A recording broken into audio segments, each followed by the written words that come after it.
Hey guys, tonight we slip into a place you probably wouldn't choose on your most adventurous day. The choking, echoing throat of an ancient mine. You're standing at the entrance right now, cool night air on your skin, but the moment you step down that first carved stone stair, everything tightens. The ceiling crouches low, the walls brush your shoulders, and the earth seems to lean in with the kind of heavy confidence only a mountain can have. You breathe in dust, damp, a little smoke, and you get this immediate sense that you probably won't survive this.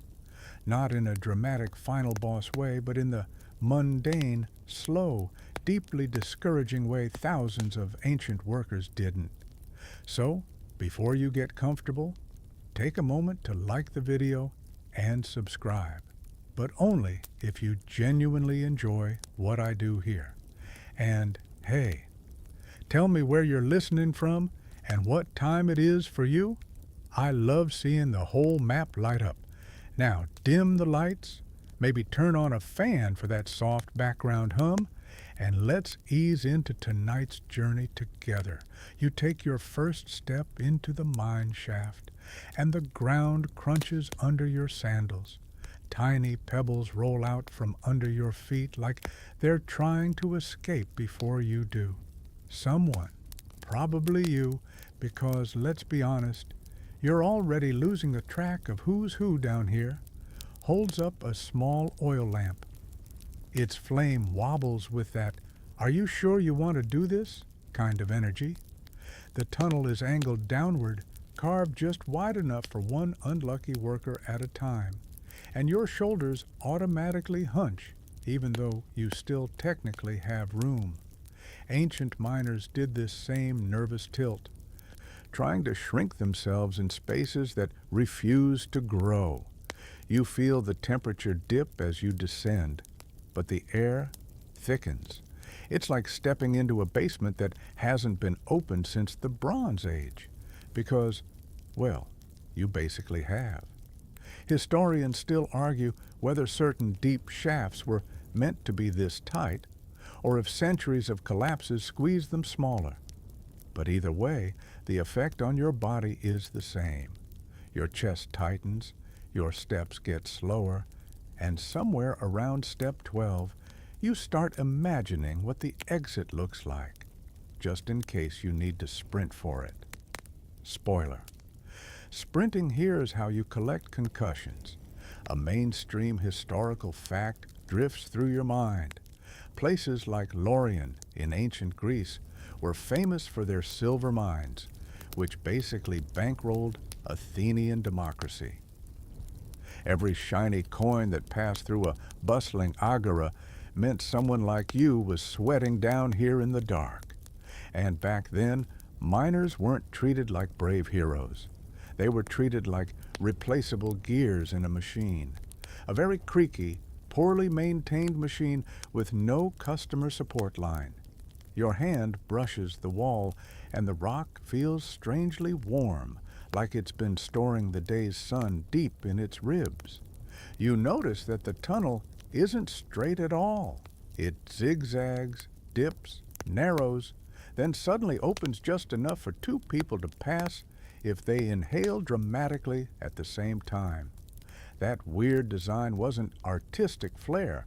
It was because ancient miners followed ore veins exactly, carving the rock like they were tracing a stubborn doodle. A scholar once compared these mines to stone spaghetti, and honestly, as you stumble through a bend so tight your lamp smears soot on the wall, you understand. A quirky tidbit crosses your mind. Some ancient miners believed certain echo patterns meant the rock was listening. Not threatening, just listening. You pause, half jokingly whispering, "Hey, buddy?"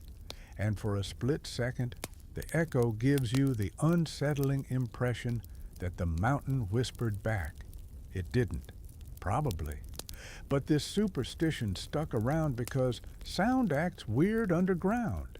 Every clink, cough, and sneeze takes on a life of its own. Even your breathing sounds uncomfortably loud, like it's filing a complaint.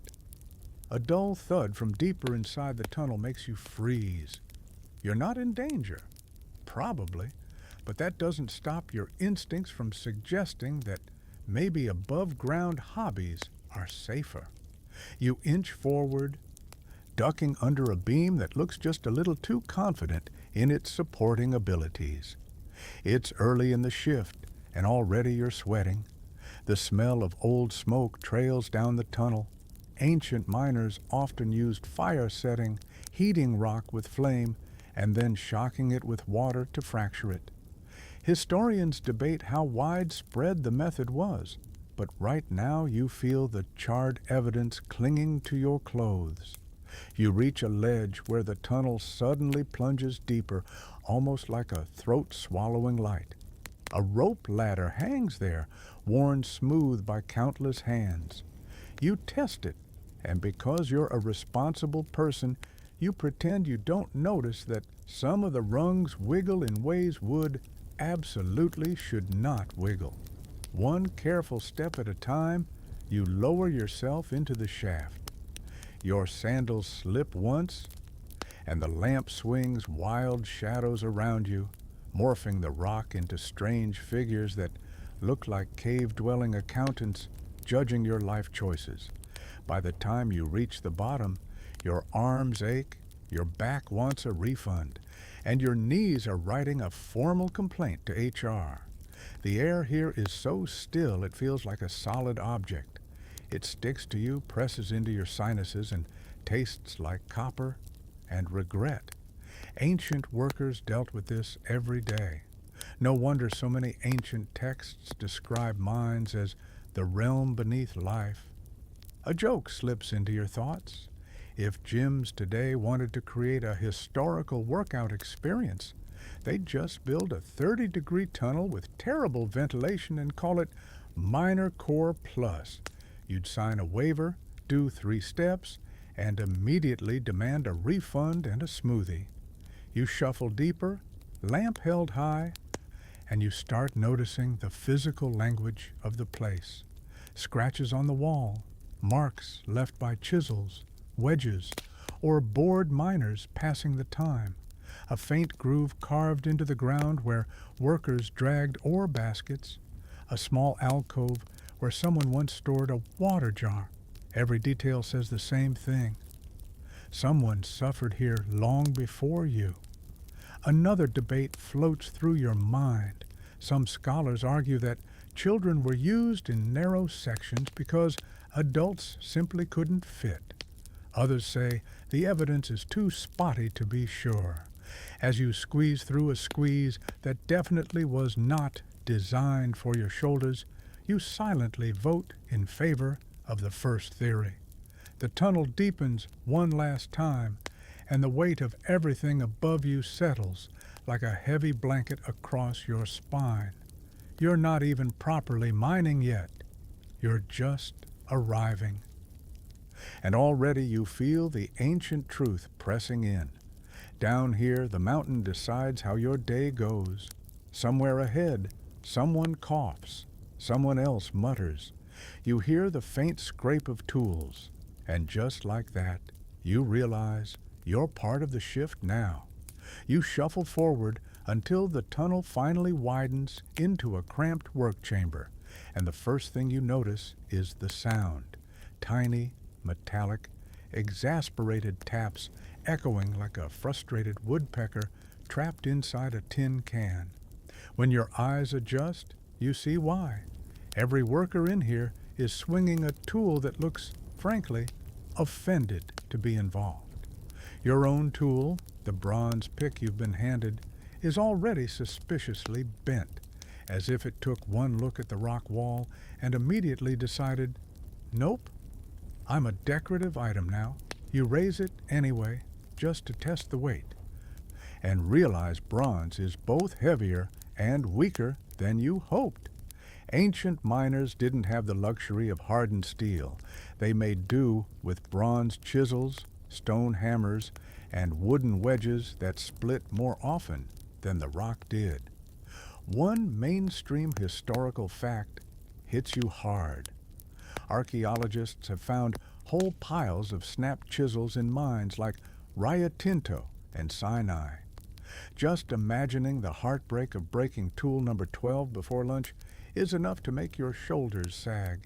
You swing lightly at a patch of rock, no heroic blow, just a polite tap. And the rock answers with exactly zero enthusiasm. Your pick rebounds like it's punishing you for trying. You wince, rub your wrist, and one of the more experienced workers shoots you the kind of sympathetic look normally reserved for toddlers learning to walk. It doesn't get easier. The tools are simple, but they're also treacherous. Those wooden wedges. They were soaked in water so they'd swell inside cracks, forcing the stone apart. In theory, brilliant. In practice, they tended to explode with surprising drama. A quirky tidbit says some miners actually named their favorite wedges, little encouraging names like Splitter or Good Lad, because if the wedge broke in the middle of a shift, at least the morning felt personal. You're not sure if that's sweet or concerning. Probably both. You crouch beside a shallow groove in the wall where someone before you has already chiseled away at an ore vein. You position your pick the way you've seen the others do it, angle your body, and swing harder this time. The rock sends a jolt up your arm so fierce your elbow makes a noise you didn't know elbows could make.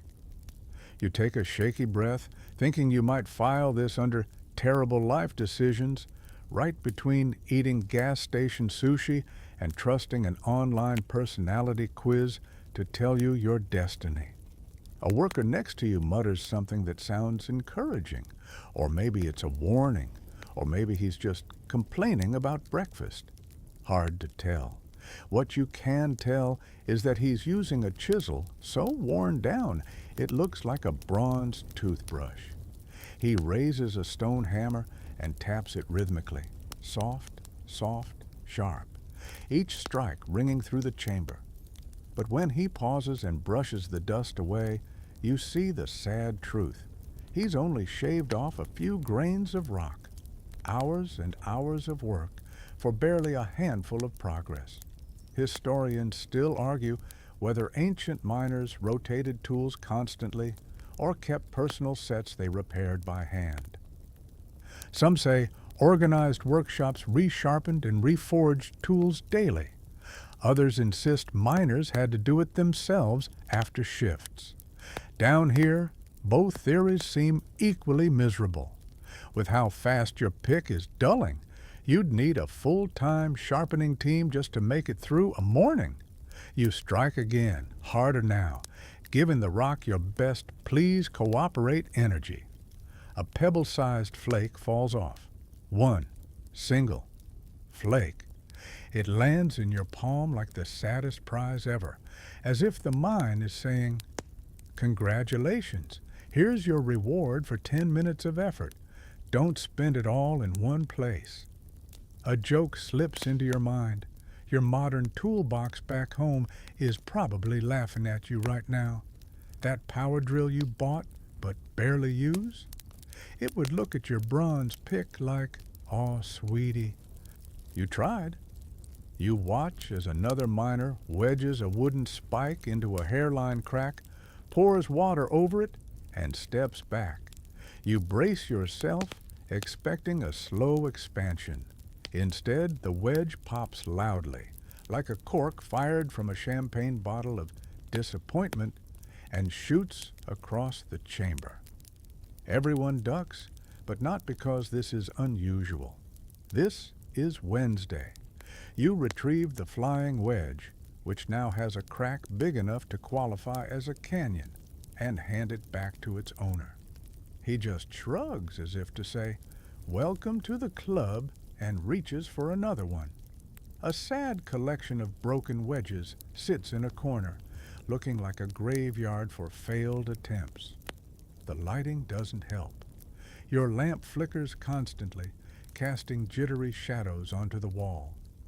Every time it sputters, you half expect to see your pick finally give up and snap in half. A few workers set their tools down to re-oil their wicks, muttering about stingy flames like they're discussing misbehaving children. A small piece of ore finally chips free, and for a moment you feel victorious, until you realize you've broken a tiny sliver of your pick's edge in the process. You hear a faint ping, like a faint cry for help from the metal itself. You hold the tool close to your lamp, inspecting the damage, and yep, there it is, a tiny chip missing. You give the pick a gentle pat of apology. The pick, meanwhile, seems to be drafting its resignation letter. A mainstream fact filters through your head. Romans eventually introduced iron tools into some mining operations, which made things slightly less terrible. But if you're in an older Bronze Age mine, like we are tonight, you're stuck with the underdog gear. And let's just say, using underdog gear in a fight against solid rock isn't exactly a fair matchup. Someone hands you a stone hammer, maybe thinking you'd be better off with something simpler. It feels reassuring at first. Heavy, solid, honest. Then you try hitting a chisel with it, and the vibration punches through your bones like a grumpy ghost trying to possess your arm. You shake your hand out, and the worker laughs gently. A soft, tired laugh that says, he's been there, done that, and still has elbow problems from it. A quirky little rumor comes back to you. Some miners carried tiny bronze charms shaped like tools, hoping they'd prevent breakage during a shift. You glance at your sad pick and think, yeah, I get it. Hours seem to pass. You strike, you flinch, you brush dust away, you repeat. Occasionally you forget what actual sunlight looks like. That's normal. At one point, you catch yourself whispering encouragement to your pick. That's also normal. And then you hear the worst sound a miner can hear, a cark. That's not rock. You freeze. You look down. Your pick is bending, slowly, defiantly, like it's trying to form a right angle out of sheer spite. You stare, horrified but not surprised. Then it snaps. Not dramatically, not explosively, just a small, resigned break, like your pick finally decided, I'm done. Good luck, champ.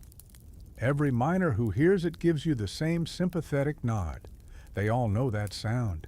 It's the soundtrack of ancient mining.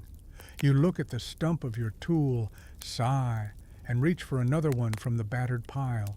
You pick it up, feel its uneven weight, and think, round two. Why not? Because down here, you don't stop. You can't stop.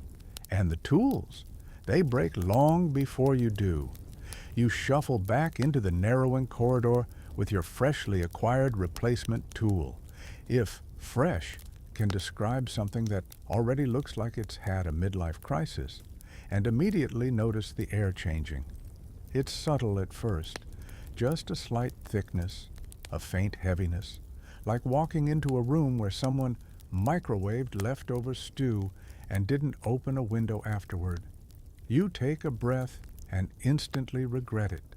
The air doesn't exactly enter your lungs, it more or less negotiates with them. Every ancient miner knew this feeling. Air was the one resource they could never fully depend on. Up on the surface, breezes danced happily across hills and forests. But down here, the atmosphere felt like it was clocking out early. You try for another breath, slowly this time, and taste something metallic, something smoky, and something that might just be your own anxiety. The lamp flames flicker slower, shorter. Even they seem out of breath. A mainstream historical fact flashes through your mind. Ancient mines often lacked any form of natural airflow. With no sophisticated ventilation technology, Workers relied on whatever draft happened to wander into the shaft. In deeper mines, the air simply stayed where it was, thick, stale, and resentful. You crouch, trying to suck air from lower down, because someone once told you cooler air sinks. Down here, though, everything sinks, including your optimism. A worker up ahead starts waving a flat piece of board back and forth like he's trying to fan an enormous, invisible cat. You realize he's part of the human ventilation system. Actual people who stood in certain tunnels and manually fanned airflow toward deeper chambers. Imagine being hired not to mine, not to haul, but to wave air at other workers for hours. You watch the man continue, arms moving in an endless loop, and you think, Peloton could never. Historians still argue whether more advanced ventilation systems, like connected shafts or strategically placed chimneys, were widely used in the earliest mines. Some say the designs were intentional, brilliant even. Others argue that many shafts only connected because miners chased ore veins, accidentally creating air channels. Down here, you're strongly siding with Team Accident. The airflow is so unreliable, it might as well be on strike. You pause to inhale again, but your lungs protest immediately. Your chest feels tight, not with pain, but with that slow building discomfort that tells you you're not getting the oxygen you ordered. Your lungs are definitely leaving a 1-star review. You feel sweat gather at your temples as you think about the tiny flames burning the limited oxygen. You look at your lamp, suddenly suspicious. How much air are you taking? The lamp flickers, clearly unbothered by your accusation. Someone behind you grumbles and starts dragging a goatskin bellows into position. This thing looks like a weird inflatable accordion designed by someone who hated joy. He pumps it once, twice, 3 times, and a faint breeze sighs down the tunnel. The gust reaches your face, weak but blessed, like being hit with the world's saddest air conditioner. You close your eyes for a second, letting it stroke your cheeks. And honestly, it feels glorious. A quirky tidbit crosses your mind.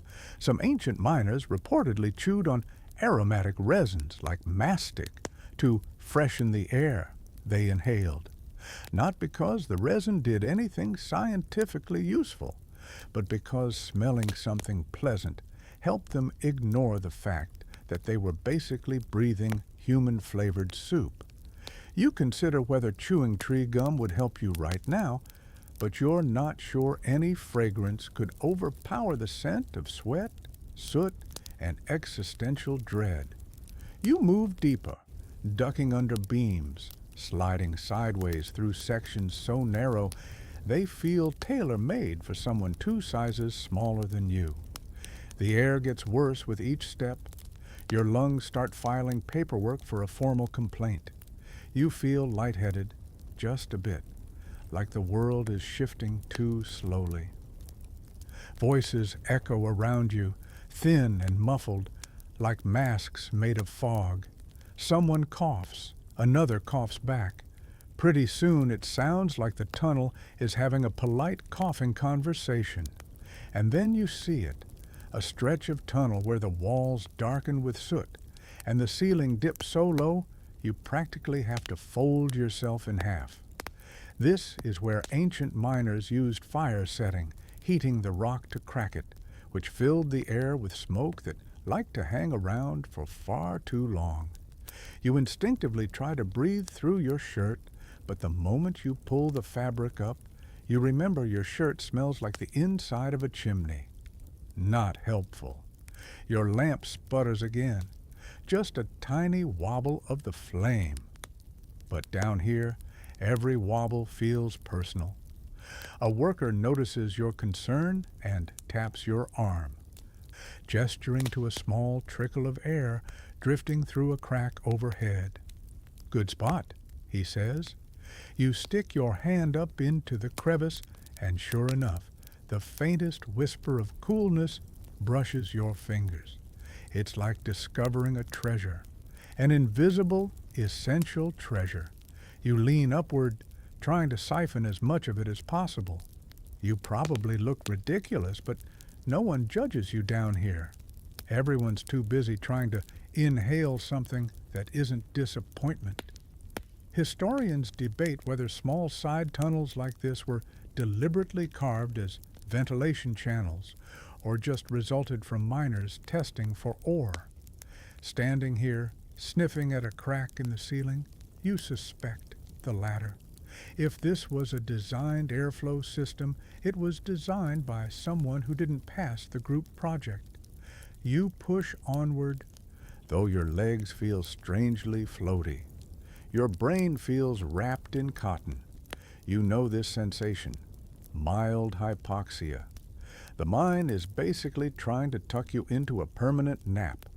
You take shallow breaths, slow breaths, practicing that calm, ASMR-friendly inhale-exhale rhythm, because panicking uses up more oxygen. You tell yourself that. You believe it. A little. Then someone pats your shoulder and gestures to a larger chamber ahead. You step into it, and suddenly, blessedly, the air improves. It's not good, not by any stretch, but it's better than what you just marched through. You inhale deeply and feel your head clear a little. Air pocket, the worker explains. Always a few around.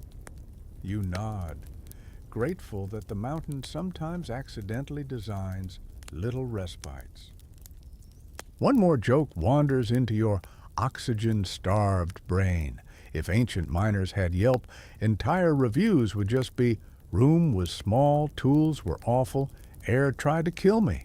3 stars because my coworker shared his mastic resin.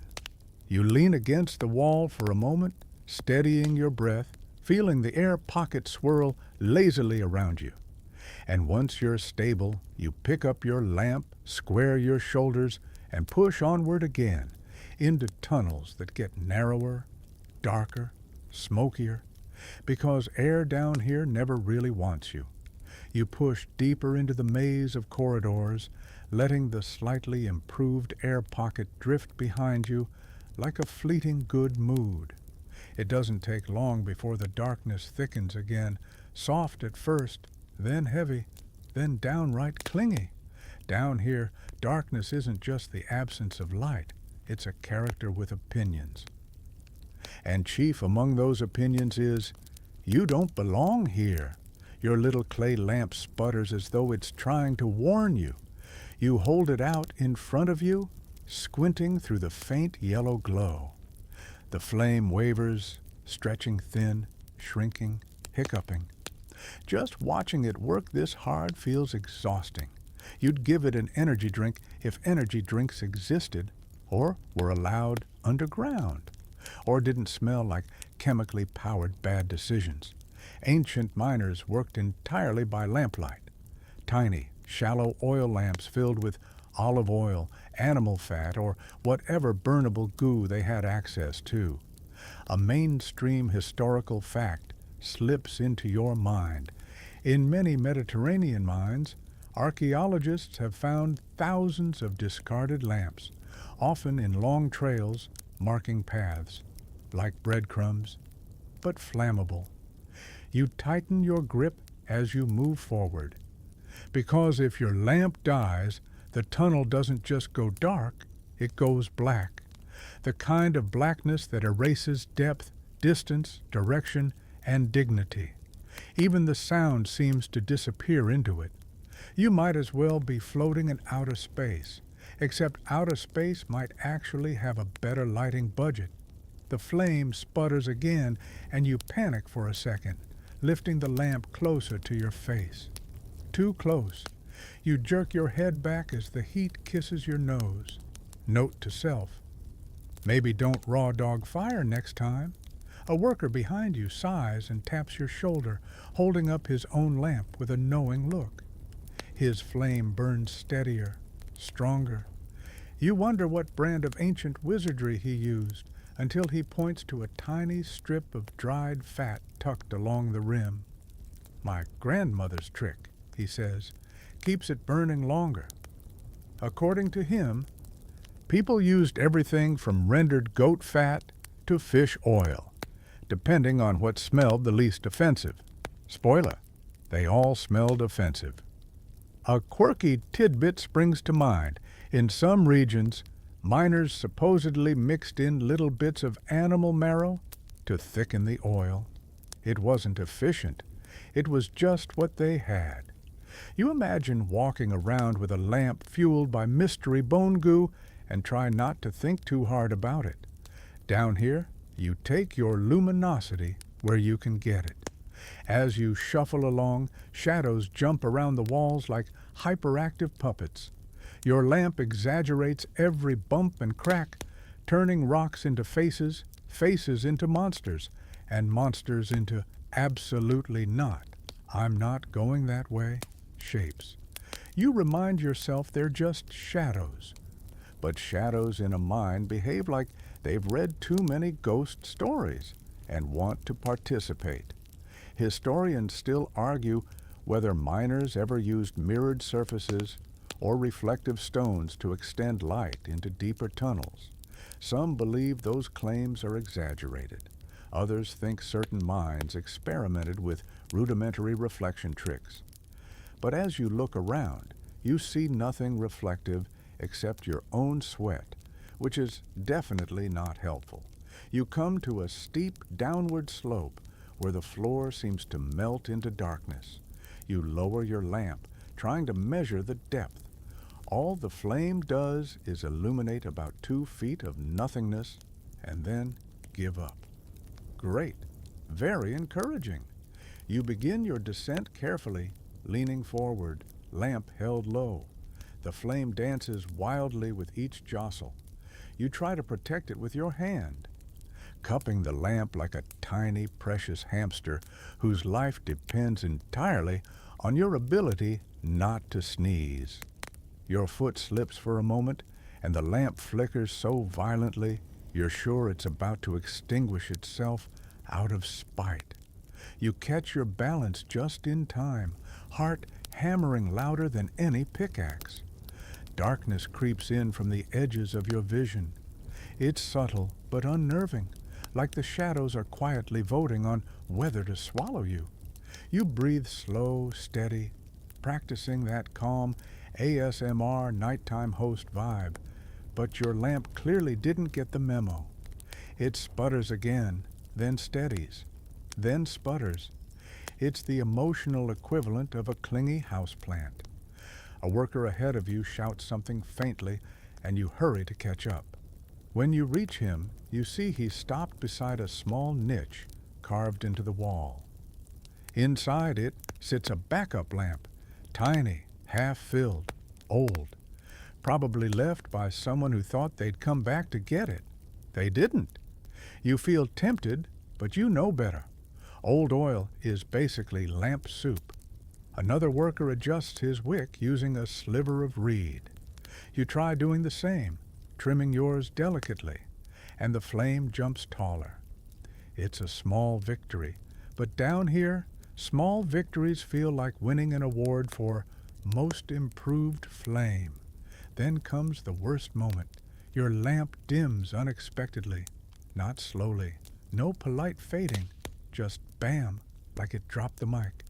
The glow collapses into a pale bubble of light, barely strong enough to show your own feet. Panic prickles across your skin. You fumble at the wick, tilt the lamp, shake it lightly, because shaking a burning container of hot oil is definitely a genius move.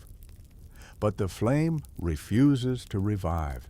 You feel the darkness push forward, hungry, bold. You know that one wrong move here means becoming a bump on the tunnel floor for the next unlucky traveler. The worker beside you steps in, shielding your lamp with his hand, coaxing the wick. He dips a fingertip into his own oil, then touches the edge of your lamp. The flame shoots up again, bright and warm. You exhale so hard your lungs stage a protest. He smirks lightly, as if saving lives via lamp transfusion is just part of the job. You continue down the corridor, lamps bobbing like a string of weak stars. As the space tightens again, the lamps cast overlapping shadows that form strange shapes, almost like ancient murals dancing on the walls. You try to imagine life without these little flames, and the thought alone makes your stomach flip. A joke drifts into your mind, probably from oxygen deprivation and general stress. Modern people panic when their phone battery drops to 12%. Down here, 12% lamp oil is basically start writing your will. You finally reach a cramped chamber where the roof lowers so much you can barely straighten your back. The light flickers across thick dust, swirling lazily like tiny goldfish caught in an aquarium current. It's strangely beautiful, in a "this place could bury me at any second" kind of way. Someone replaces a spent wick, the scent of burning fibers swirling past your nose. You breathe it in, that soft, smoky signature smell of underground life. It clings to you instantly, fusing with sweat and stone dust until you feel like part of the mine itself. And somewhere deep within you, a realization settles. Here. The light doesn't just guide you, it negotiates your survival. Every flicker is a reminder, every shadow a warning. Down here, darkness isn't the enemy. It's the roommate who never moved out. And your lamp? It's your only ally with abandonment issues. You're still blinking spots from your lamp's melodramatic flickering when a new sound rises from deeper in the corridor.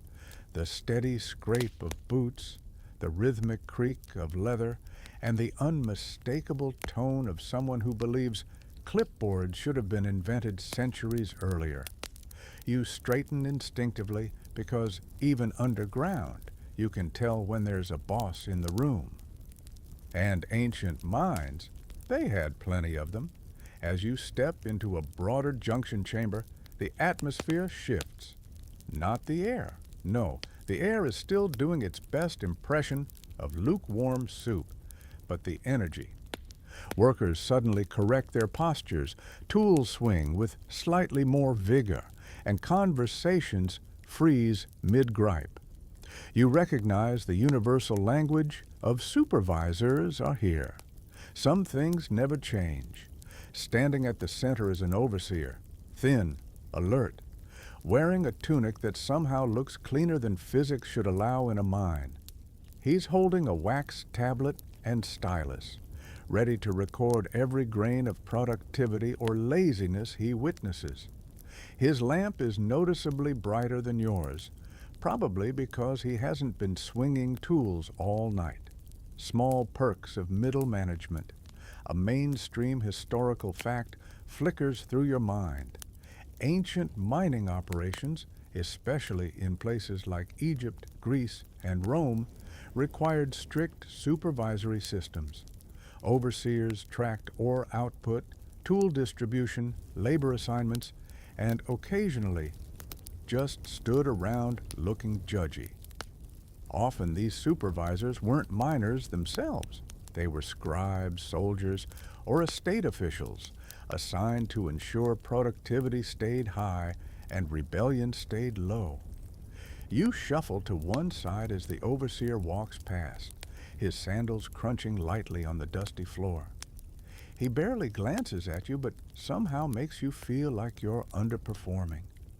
You're not sure what exactly he expected.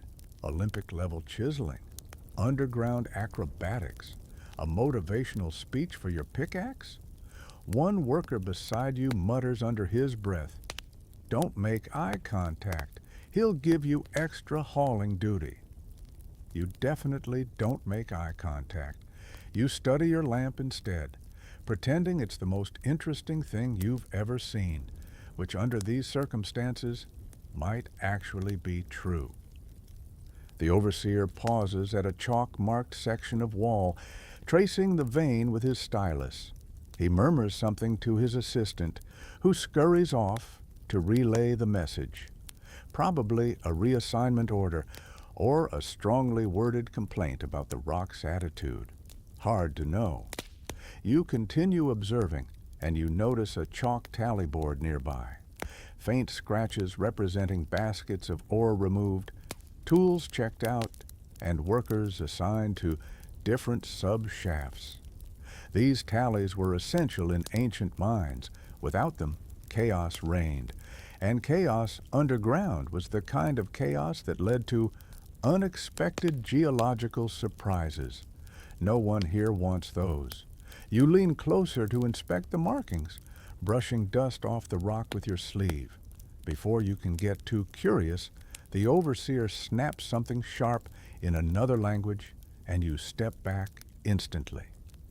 It wasn't directed at you, but you do not want to accidentally audition for most inquisitive worker, because that role sometimes came with extra shifts. A quirky tidbit pops into your head. Some mines had supervisors who carried little bells or rattles, not for work, but to announce their approach so workers could stop chatting before getting caught. Basically, an ancient version of manager walking the floor. You look around and wonder if the faint jingling you sometimes heard earlier was one of those. Or maybe it was just someone's nervous coin pouch. Hard to tell when your brain is half cooked by stale air. The overseer continues pacing, and you can't help noticing how methodical he is. Each movement brisk, each lamp adjustment precise, each inspection thorough. He stops suddenly, kneels, and picks up a discarded wedge. He turns it over in his hands, examining the splintered wood. His expression darkens, not with outrage, but with bureaucratic disappointment. He makes a small mark on the tablet. You're not sure what it signifies, but the nearby worker winces, probably a docked tool count. Tools weren't just expensive, they were a measure of control. Losing one could mean suspicion, breaking one could mean reprimand, and misplacing one? Kiss your break times goodbye. Historians still argue whether overseers were mostly feared or mostly respected. Some accounts describe them as brutal enforcers. Others paint them as necessary coordinators, keeping everything from collapsing, literally. But from what you see now, the answer feels like yes, both, entirely depending on the day and how many lamps have died so far. You begin picking at the wall again, falling into a rhythm. Tap, scrape, tap. The overseer's presence adds a layer of tension to your muscles, but it also sharpens your focus. You pretend not to watch him, though your peripheral vision is working overtime. He approaches one worker hauling a basket of ore, heavy, awkward, tied with fraying rope. The basket groans under its own weight. The worker staggers once, and the overseer clicks his tongue in disapproval. Not loudly, just enough for everyone to hear. Amazing how passive-aggressive sound design existed even in antiquity. You try not to laugh, but it bubbles up anyway, quietly, behind your teeth. Down here, humor is survival, and a little sarcasm is your mental support animal. The overseer turns suddenly, scanning the chamber. You tense. His gaze sweeps past you, lingers for a moment, then moves on. You exhale, relieved. If he'd stopped on you, he might have reassigned you to the water hauling crew, or the bellows team, or, worst of all, the shaft clearing group. You continue chiseling, and for a moment, you forget he's there, until he calls out sharply. You freeze, heart thumping, but it's not you he's talking to. It's another worker who's drifted into a particularly dangerous section of unsupported ceiling. The overseer gestures vigorously, ordering him back. So he does care, or he cares about not losing valuable labor. Either way, you appreciate it. As you watch him redirect tasks with crisp authority, you begin to understand the complexity of his job. It's not just about being stern, it's about navigating a labyrinth of danger, resources, personalities, and productivity quotas. Ancient mines weren't just holes in the ground, they were entire underground economies, and supervisors were the threads holding everything together. A joke slips into your mind. If ancient mining had performance reviews, yours would probably read, "Shows promise but talks to his lamp too much." You take a break, just long enough to sip water from a goatskin flask that tastes like someone bottled disappointment, and the overseer finally retreats down a side tunnel with his assistant. The tension dissolves instantly. Shoulders slacken. Tools swing more casually. Someone cracks their neck loud enough to echo. Even your lamp seems to burn a little brighter, as if relieved its performance is no longer being evaluated. You wipe your forehead with a dusty sleeve and glance back at the retreating shadows of the overseers. Their presence is gone, but their power isn't. Their tallies, orders, expectations, they're carved into the workflow just as deeply as the ore veins. You lift your pick again, settling into the familiar rhythm. With each swing, you feel the balance shifting between the authority above you and the rock in front of you, between exhaustion and determination, between darkness and your dim but stubbornly persistent flame. Here underground, the bosses may watch from above, but it's your hands that keep the mountain alive. The overseer's footsteps fade into the distance, swallowed by narrow tunnels and thick air, and you finally let your shoulders sag in the universal posture of, "Boss is gone. Now we can suffer in peace." You take one long, shaky breath, the kind that's mostly dust and regret, and return to the familiar rhythm of your shift. Not glamorous, not heroic. Just the endless, back-breaking daily grind every ancient miner knew too well. You lift your tool, today's new pick, yesterday's future trash, and swing it at the vein. The tap rings out, crisp, metallic, a sound you've already heard thousands of times in what feels like hours, but is probably minutes. Underground time is weird. It stretches like sticky taffy and shrinks like a timid cat. The only thing that stays consistent is the ache building across your back. Slow, deep, steady. You shift your stance and swing again. A small chip of stone falls. It's barely the size of a fingernail. It lands with a tiny, sad plink that summarily informs you that, yes, this is how your entire day will go. A mainstream historical fact drifts through your mind.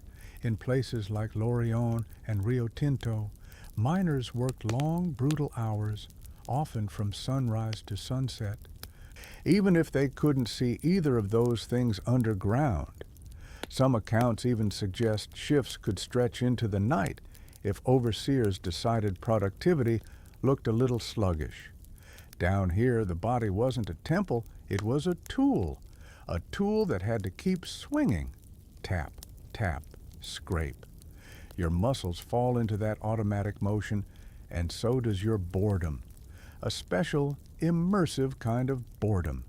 The kind where your brain drifts into strange corners, like wondering if your lamp is judging your posture, or if your pickaxe secretly wishes it belonged to someone more coordinated. You shift position again, cracking your back with a sound that echoes like a tiny subterranean thunderclap. A nearby worker glances over, makes the oof same face, and returns to chiseling. Everyone here moves the same way. Careful, slow, resigned, coated in grime from hairline to sandal strap. The monotony becomes its own kind of soundtrack. Tap, tap, scrape, chip, sigh. The rhythm of an underground orchestra, desperately trying not to fall apart. The worker beside you pauses to stretch, leaning back so far you hear a series of spine pops that sound like someone cracking knuckles on a xylophone. Better, he mutters, rubbing his shoulders. He dips his chisel into his oil pouch, not for the lamp, but to moisturize the handle so it won't splinter mid-strike. That's the level of daily upkeep your tools require. Skincare routines. A quirky tidbit bubbles up.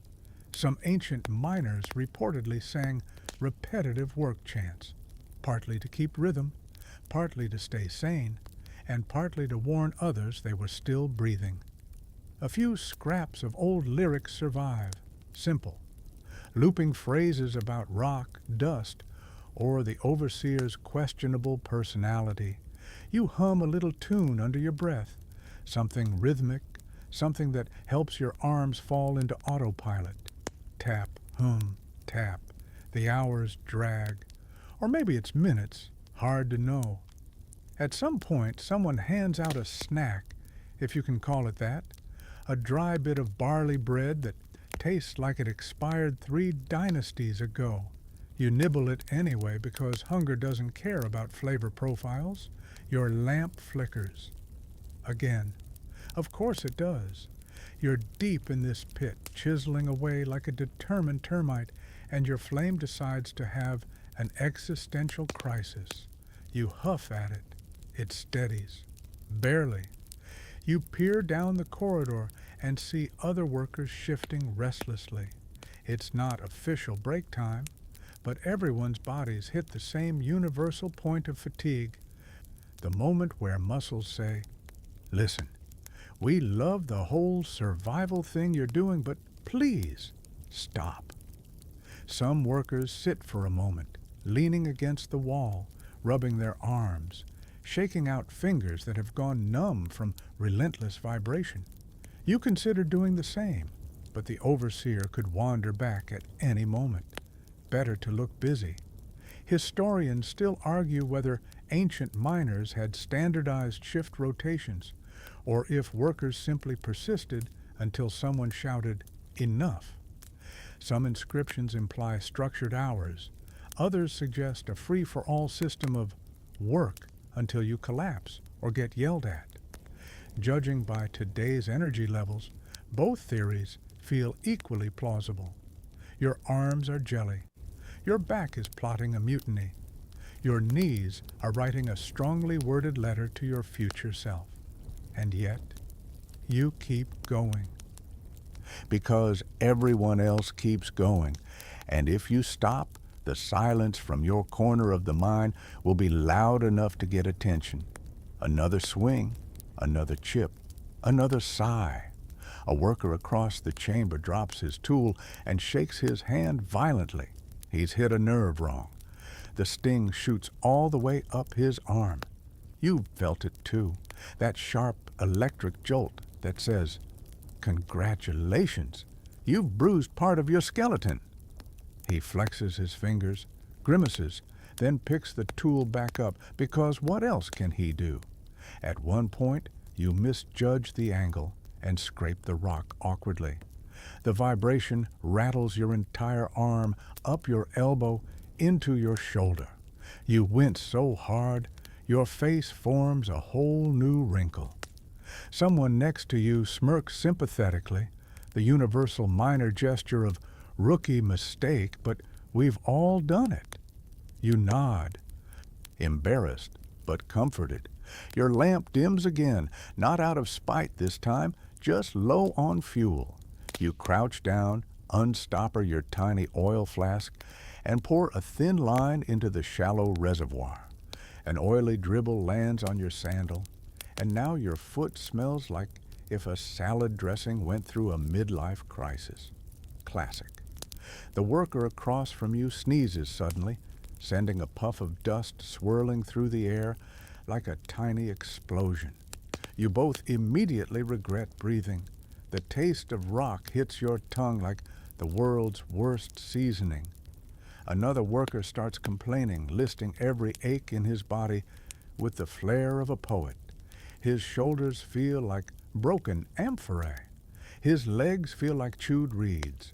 His back feels like it's auditioning for a tragedy. You laugh quietly.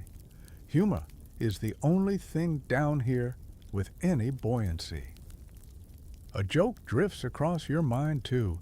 If ancient gyms had marketed minor cardio, no one would have signed up. Experience authentic fatigue, guaranteed spinal confusion after only 10 minutes. You brush dust off your arms, though brushing dust off in a mine is like drying yourself off while standing in a rainstorm. Immediately pointless. Your swing rhythm slows, not from laziness, from inevitability. Your body simply hits its natural limits. Every muscle contributes just a little less. Every movement feels slightly heavier. Your breath, shallow and rhythmic, syncs with the work. Tap, scrape, chip, sigh. And through the monotony, a deeper realization settles over you. This rhythm wasn't just yours today. It was every miner's rhythm for centuries.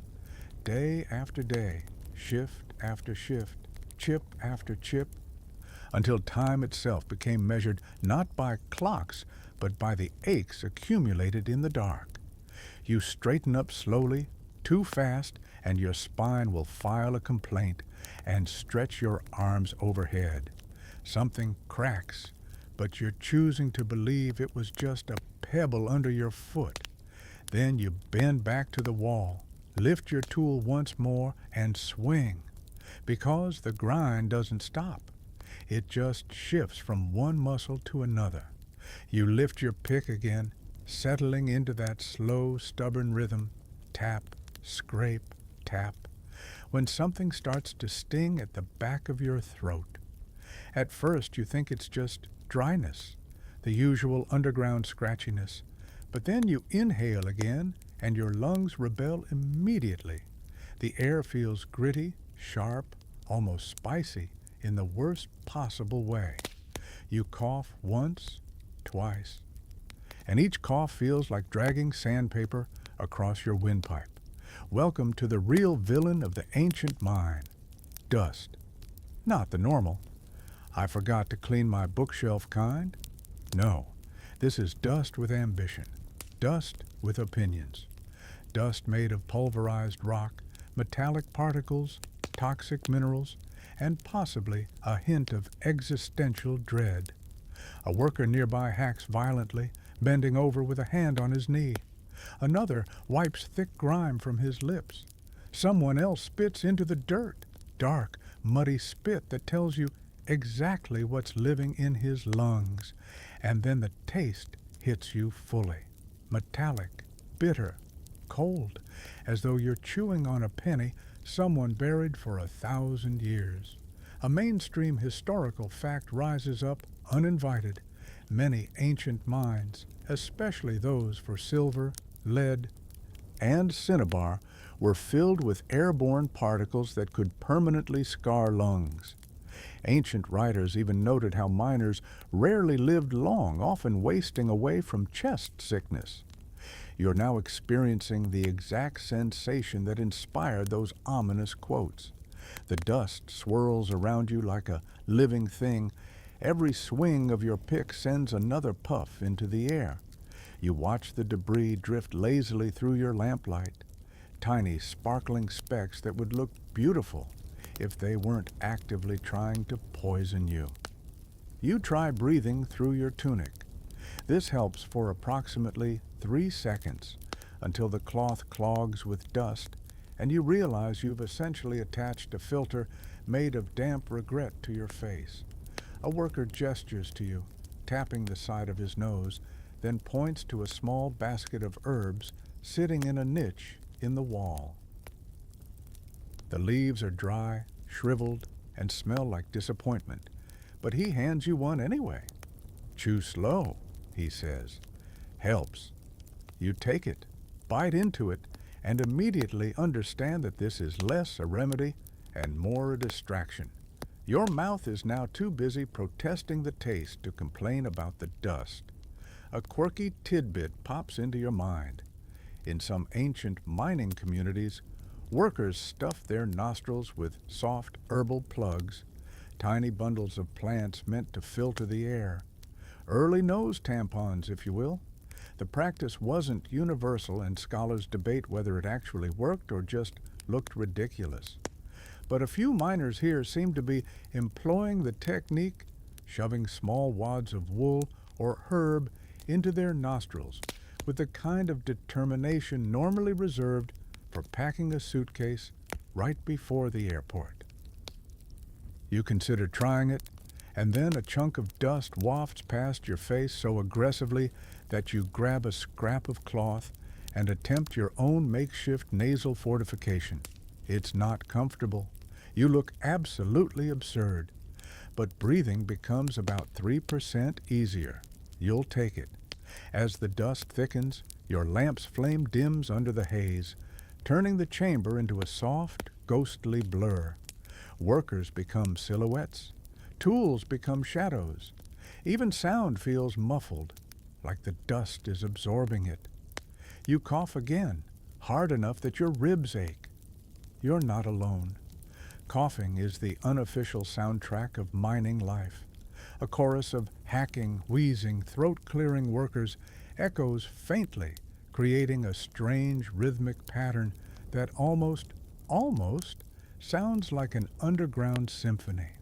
A worker across from you strikes his chisel, producing a burst of powder so dense it practically smacks him in the face. He winces, waves it away, and mutters something that's probably a complaint, but could also be a prayer. Hard to tell. Your eyes begin to sting too. You blink rapidly, but each blink feels like someone sprinkled ground-up rock directly onto your eyelids. You rub them, immediately regretting it because your fingers are dust-covered. The result is not ideal. Your vision smears, fuzzes, and now you're blinking like someone who tried to give an Oscar-worthy crying performance without the proper training. Historians still argue whether ancient miners had specific methods to control dust beyond minimal ventilation and wetting surfaces. Some claim workers occasionally sprinkled water on the walls to keep dust down. Others insist that water was too precious to waste. Judging by your current experience, you'd put your money on no one bothered. The dust here feels like it's unionized. Someone in the distance shouts for a break. Not an official one, just the kind where everyone silently agrees that they are moments away from coughing out an entire lung. Tools lower. A few miners step closer to a small seep of groundwater, dripping gently from the wall. They splash their faces, letting the cold droplets carve clean tracks down their filthy skin. You do the same, leaning forward to let a few trickles wash over your eyes. The water is metallic, mineral-heavy, slightly warm, but it's heavenly compared to the dust. You wipe your face, and the surface layer of grime transfers to your sleeve, which now looks like it's been used to polish a chimney. You inhale again, cautiously. The dust is still there, waiting. Swirling, settling on your skin like a clingy cat. But at least your lungs have a momentary reprieve. Then someone resumes swinging. A fresh burst of particles erupts into the air, and like an obedient flock, everyone returns to work. You try a few slower breaths, letting the dust settle before you inhale too deeply. You keep your makeshift nasal blocker firmly in place. It's not glamorous, but neither is anything else about mining. You swing, dust rises, you cough, you swing again. The worker next to you tries to make light of it. Good for the skin, he says dryly. Exfoliates from the inside. You snort, laugh, then instantly regret laughing because laughing requires breathing, which requires inhaling dust. Your lungs retaliate immediately. A dull ache settles across your chest. Not sharp, not urgent. Just the slow squeeze of hours spent inhaling things your respiratory system would absolutely not approve of if it had any say. And then, as if the mind wants to drive the point home, your lamp flickers through a cloud so thick it looks like fog. You watch the flame warp and shrink, barely pushing through the haze. You squint through the dimness and think about just how much of this dust is now inside you, lining your throat, coating your lungs, settling in places lungs were not designed to store sediment. You keep swinging anyway, because dust isn't just part of mining. Dust is the mind's way of reminding you who's really in charge. You push onward through the tunnel, your throat still tingling from the dust you've been inhaling like some kind of misguided earth connoisseur, when the temperature begins to shift. At first it's subtle, just a faint warmth brushing against your skin, then a little more, and then a little more, until suddenly you feel like you've stepped into a stone oven set to slow roast human. You pause, wipe your forehead, and your hand comes away wet enough that you briefly consider whether you've sprung a leak. The air here is thick, hot, and unmoving, like you've wandered into the world's worst sauna, one designed by someone who hates comfort, eucalyptus, and breathing.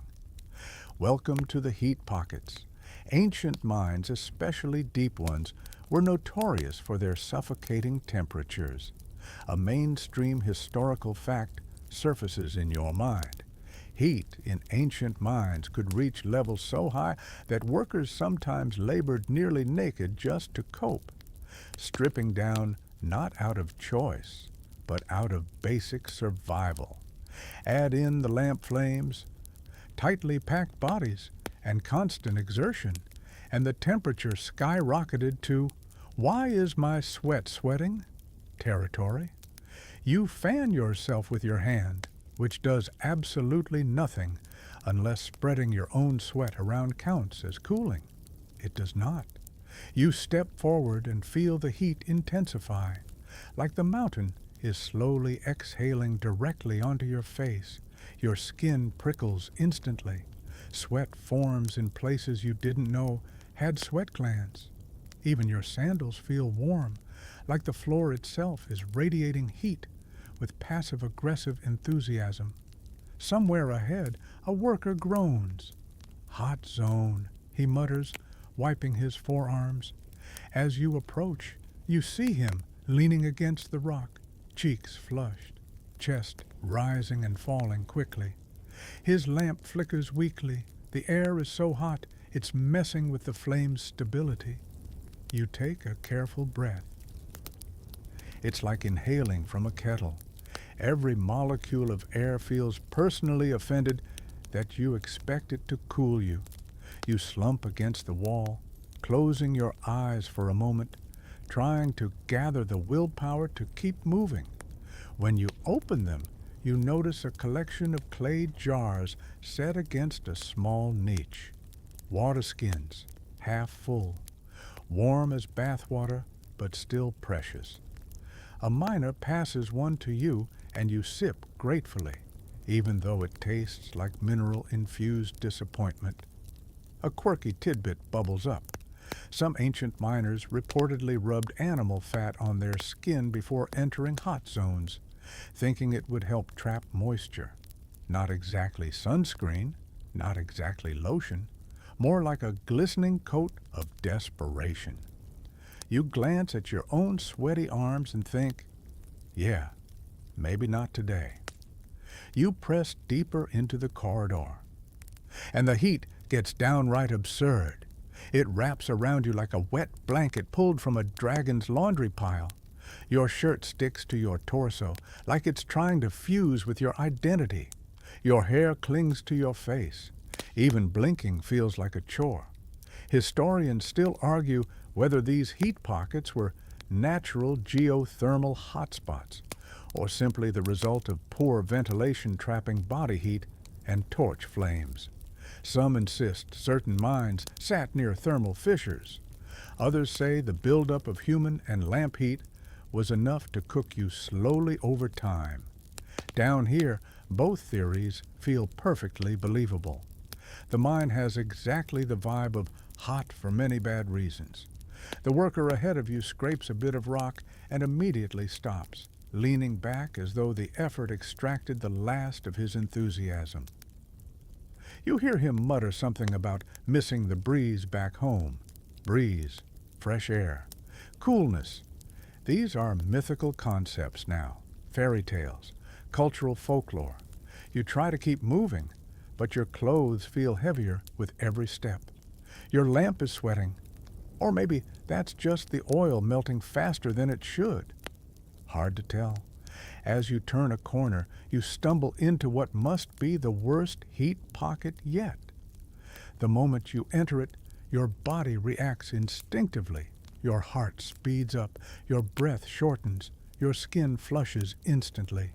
You feel your pulse in your fingertips, in your temples, in that one weird spot behind your knees that never pulses unless something is wrong.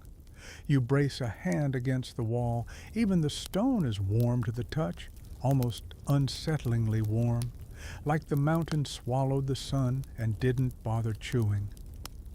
A worker calls out from somewhere ahead. Rest if you need to. Heat takes more men than the rock does. His tone is half warning, half joke, half trauma. That's too many halves. But heat messes with math, too.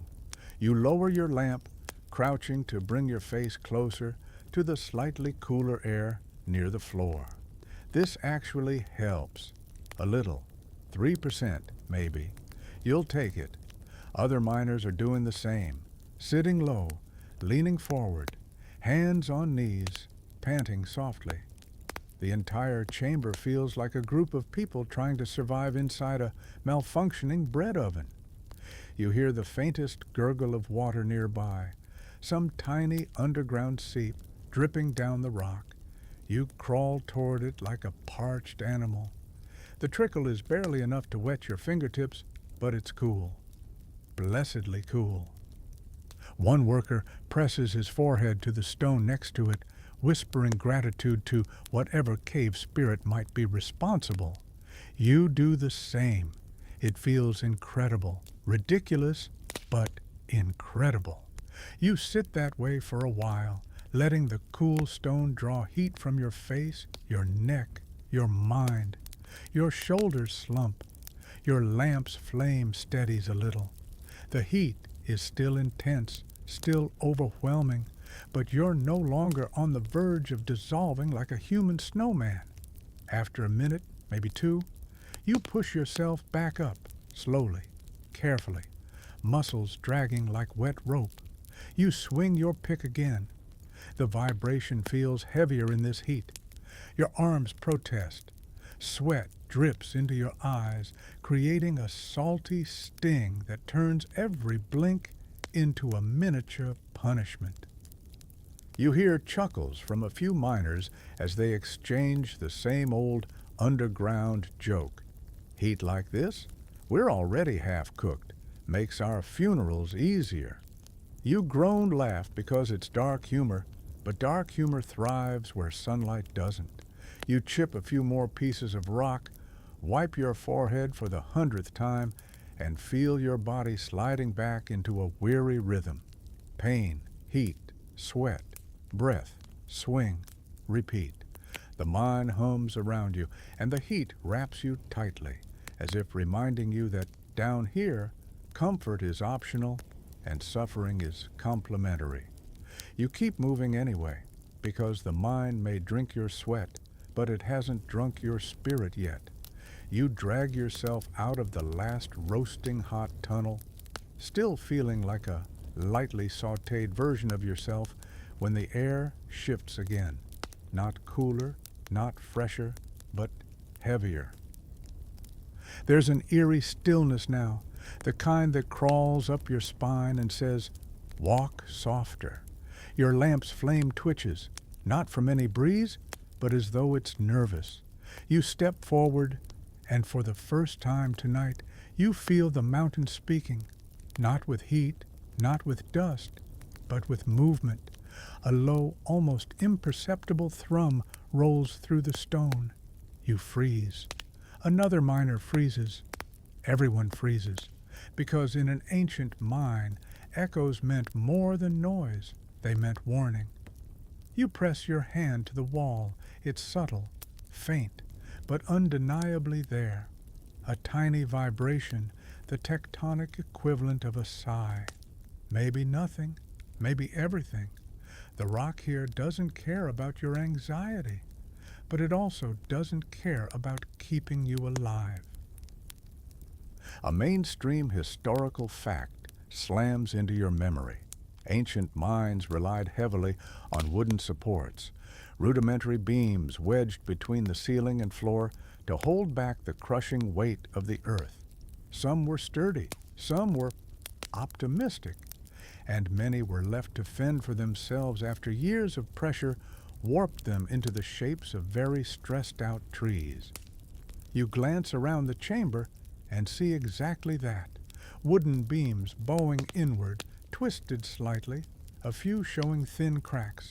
They look like ribs bracing a giant mouth.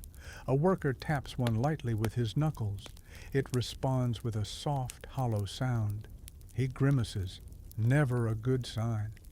Your lamp wavers again as you move forward. The tunnel narrows, then widens abruptly into a low, broad chamber where the ceiling dips so close you could touch it if you lifted your pick.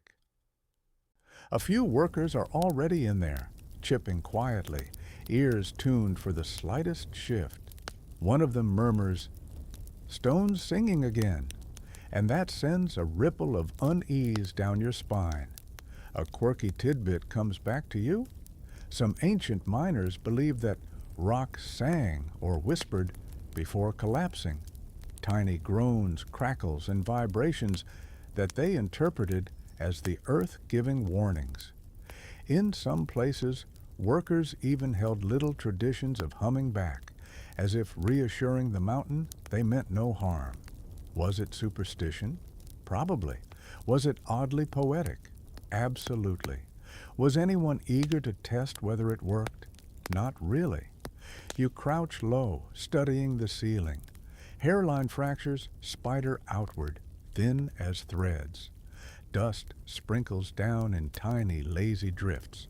Someone shifts their weight, and the floor crunches more loudly than it should. You swallow hard.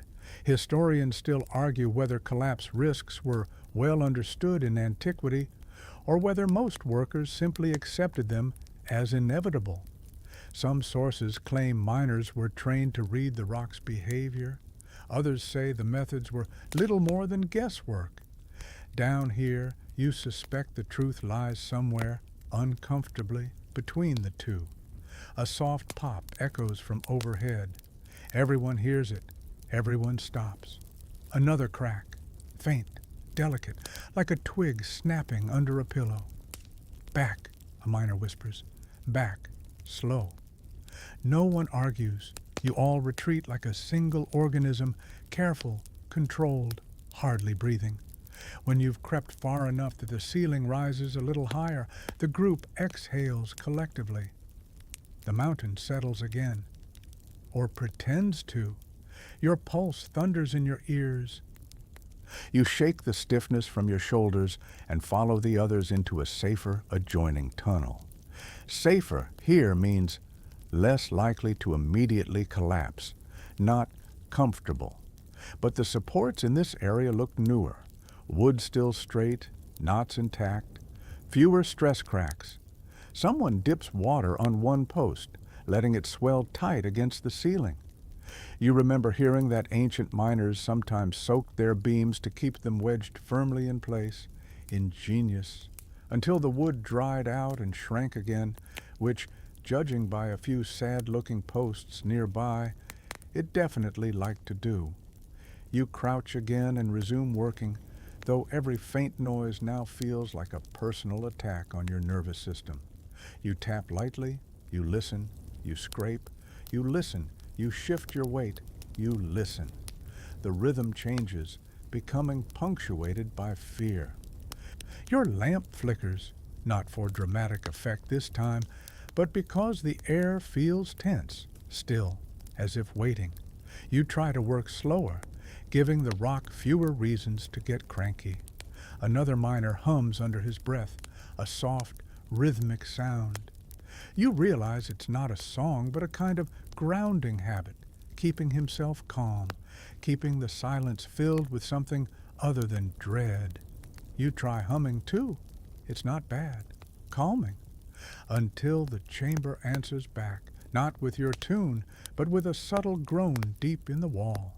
You stop mid-note. Everyone goes silent.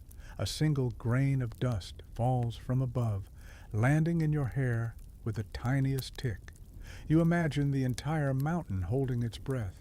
Then, gradually, slowly, the tension dissipates again. The vibration ebbs. The wall stops murmuring. The quiet becomes ordinary instead of ominous. You let out a shaky sigh that probably carries 20% fear, 30% exhaustion, and 50% "I did not sign up for this, and yet here I am." A joke blossoms in your head. Dark humor feels appropriate here. If ancient minds offered a loyalty program, you'd get points for every collapse you didn't experience. After 10 safe shifts, you'd earn a free panic attack. You return your focus to the wall, tapping carefully. Now, every sound feels richer, sharper. You hear the rock respond to each strike in slightly different tones, one dull, one hollow, one sharp. You start recognizing the language of the stone, the way the workers around you do. A miner nods approvingly when you pause after a particularly hollow-sounding tap. "Good ear," he says. Means there's a pocket behind, or a crack. "Which kind?" you ask. He shrugs. "That's the fun part." You roll your eyes but smile anyway. The minutes stretch on, each one colored by anticipation. Then, finally, the rock's voice quiets. The tremors fade. Even the dust falls more gently. It's as though the mine has moved you from its possible snack category to temporarily tolerated guest. You straighten slowly, joints creaking, and wipe your hands on your thighs. Dust smears into the sweat already cooling there. The air feels a little lighter now, or maybe you just stopped clenching every muscle in your body. Either way, you lift your lamp and move forward again, cautious, alert, listening for every whisper the stone decides to share, because down here, collapse isn't a distant possibility. It's a conversation the mountain might start at any time. You leave the trembling chamber behind, still half convinced the mountain is waiting for the right comedic moment to drop a pebble on your head when something unexpected brushes the edge of your vision.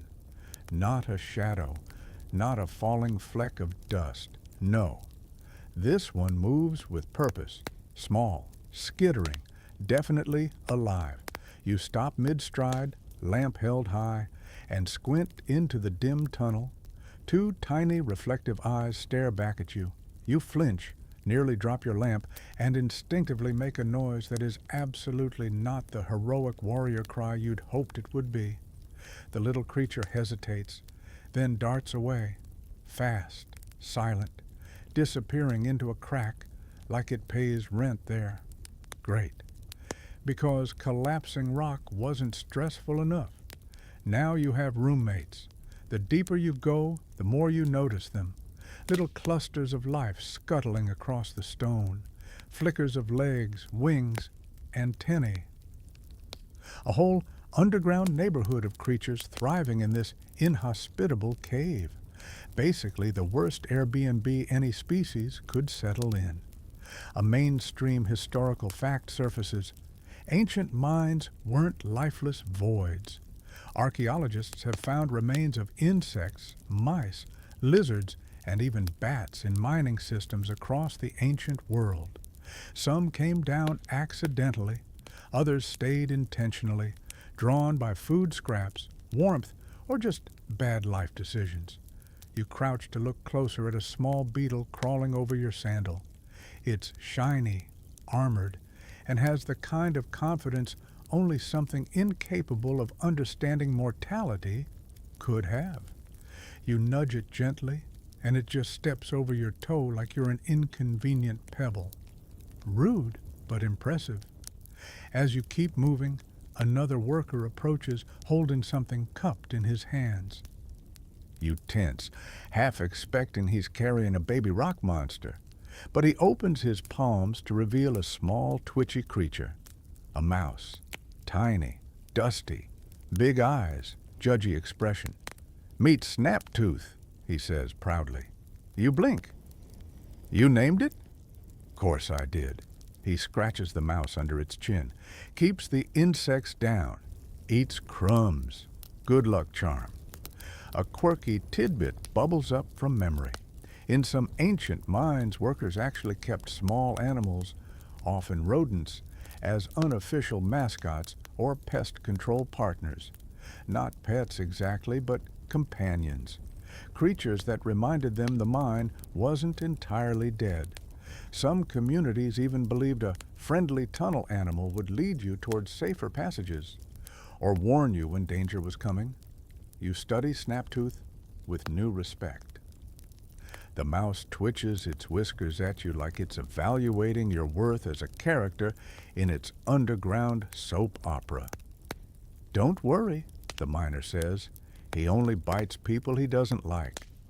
Snap-tooth eyes you harder. You're suddenly very aware of your life choices. Another miner whistles low, drawing your attention to a cluster of strange shapes clinging to the ceiling. Fat, leathery lumps with wings folded tight. Bats.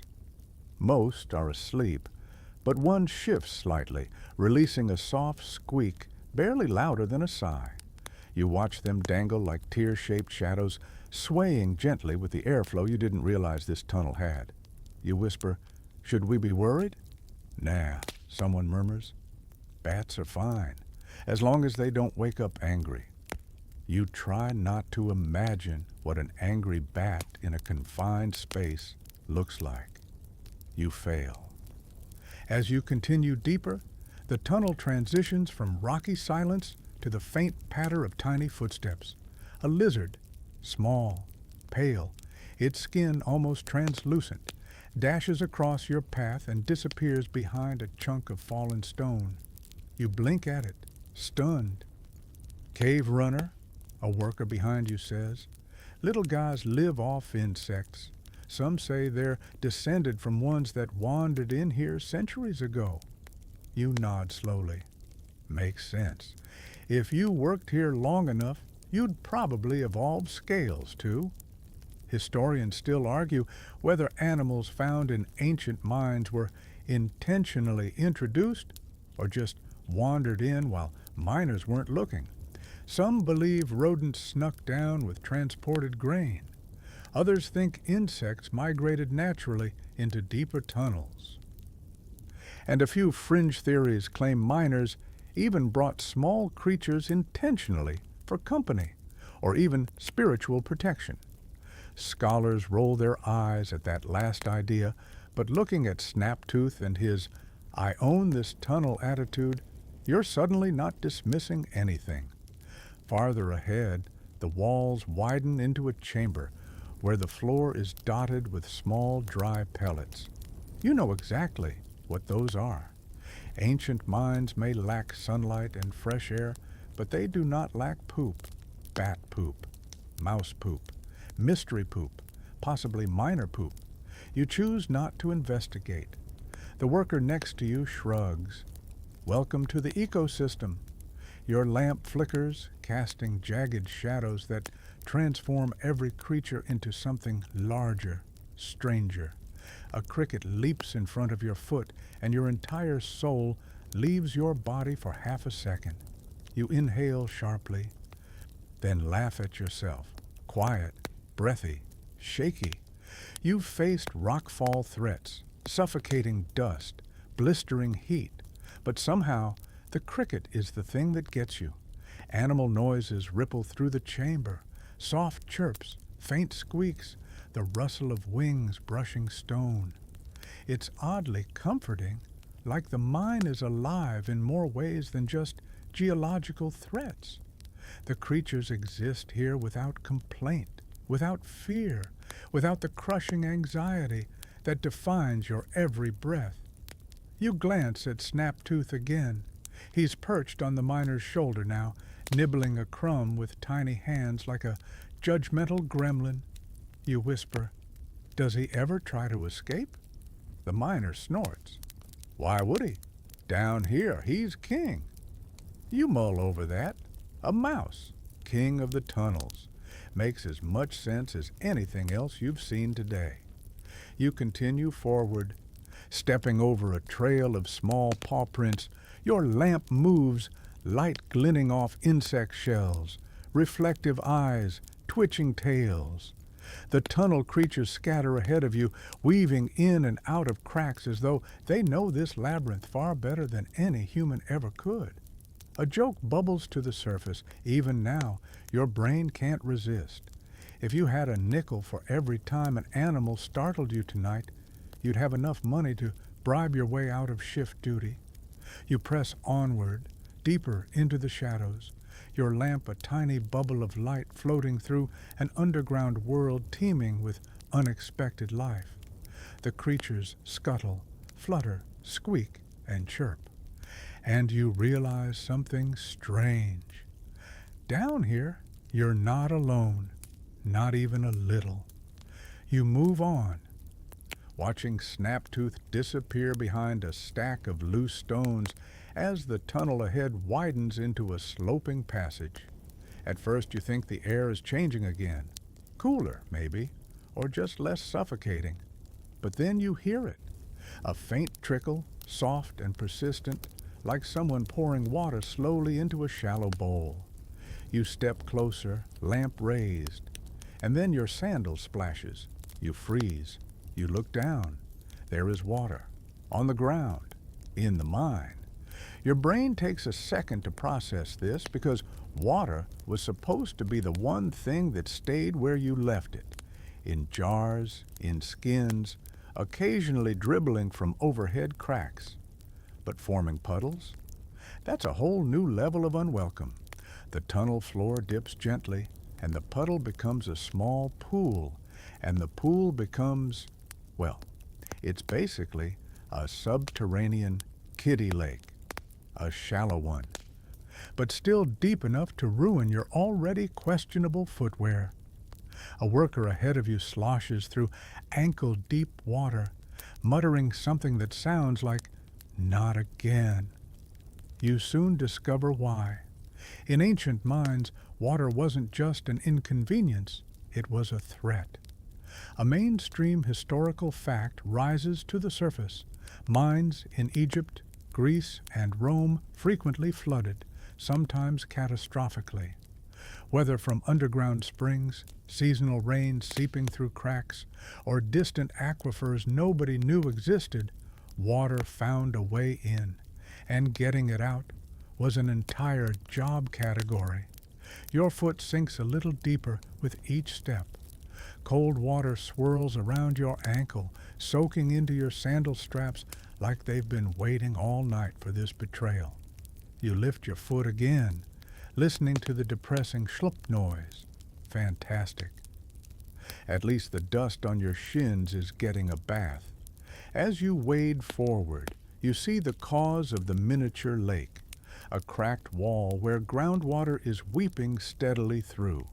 Just a trickle, but a continuous one, like the mountain's nose is running.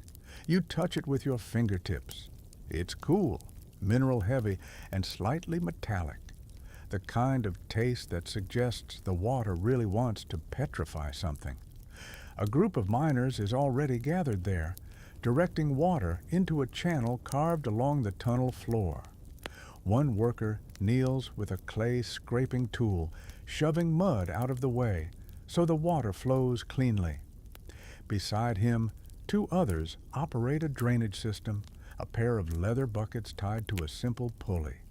You watch them haul water upward, dump it into a higher trough, and repeat, over and over. It's slow, exhausting, and only barely keeping up with the inflow. Grab a bucket, someone says. Of course, because your life hasn't been damp enough today. You join them, gripping the wooden handle of a dripping bucket. It's heavier than it looks, sloshing cold water down your wrist with each pull. You hoist it, dump it, hoist it again. Your arms burn immediately. The pulley creaks overhead, a rhythmic, tired groan that feels like the soundtrack of the mine itself. A quirky tidbit emerges in your memory. Some advanced Roman mines used Archimedes screws or chain pumps powered by teams of workers, animals, or even treadmills. But this mine?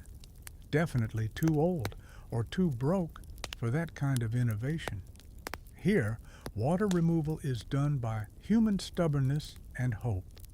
You dump another bucket and another until your shoulders ache. You lean back against the wall, panting, sweat mixing with droplets on your cheeks until you can't tell what's heat and what's cold. Then, somewhere deeper, a sudden loud splash echoes. Not a bucket, not a footstep, something else. Everyone goes still. You strain your ears, lamp held steady. The sound repeats, blorp, low, watery, unsettling, like something collapsing underwater. You inch forward, wading cautiously. The tunnel dips sharply, forming a small basin where the water collects. You shine your lamp over the edge. It's deeper, much deeper. A dark pool stretches out, shimmering faintly in the lamplight. It's impossible to tell how far it goes, how deep it is, or what the floor looks like beneath it.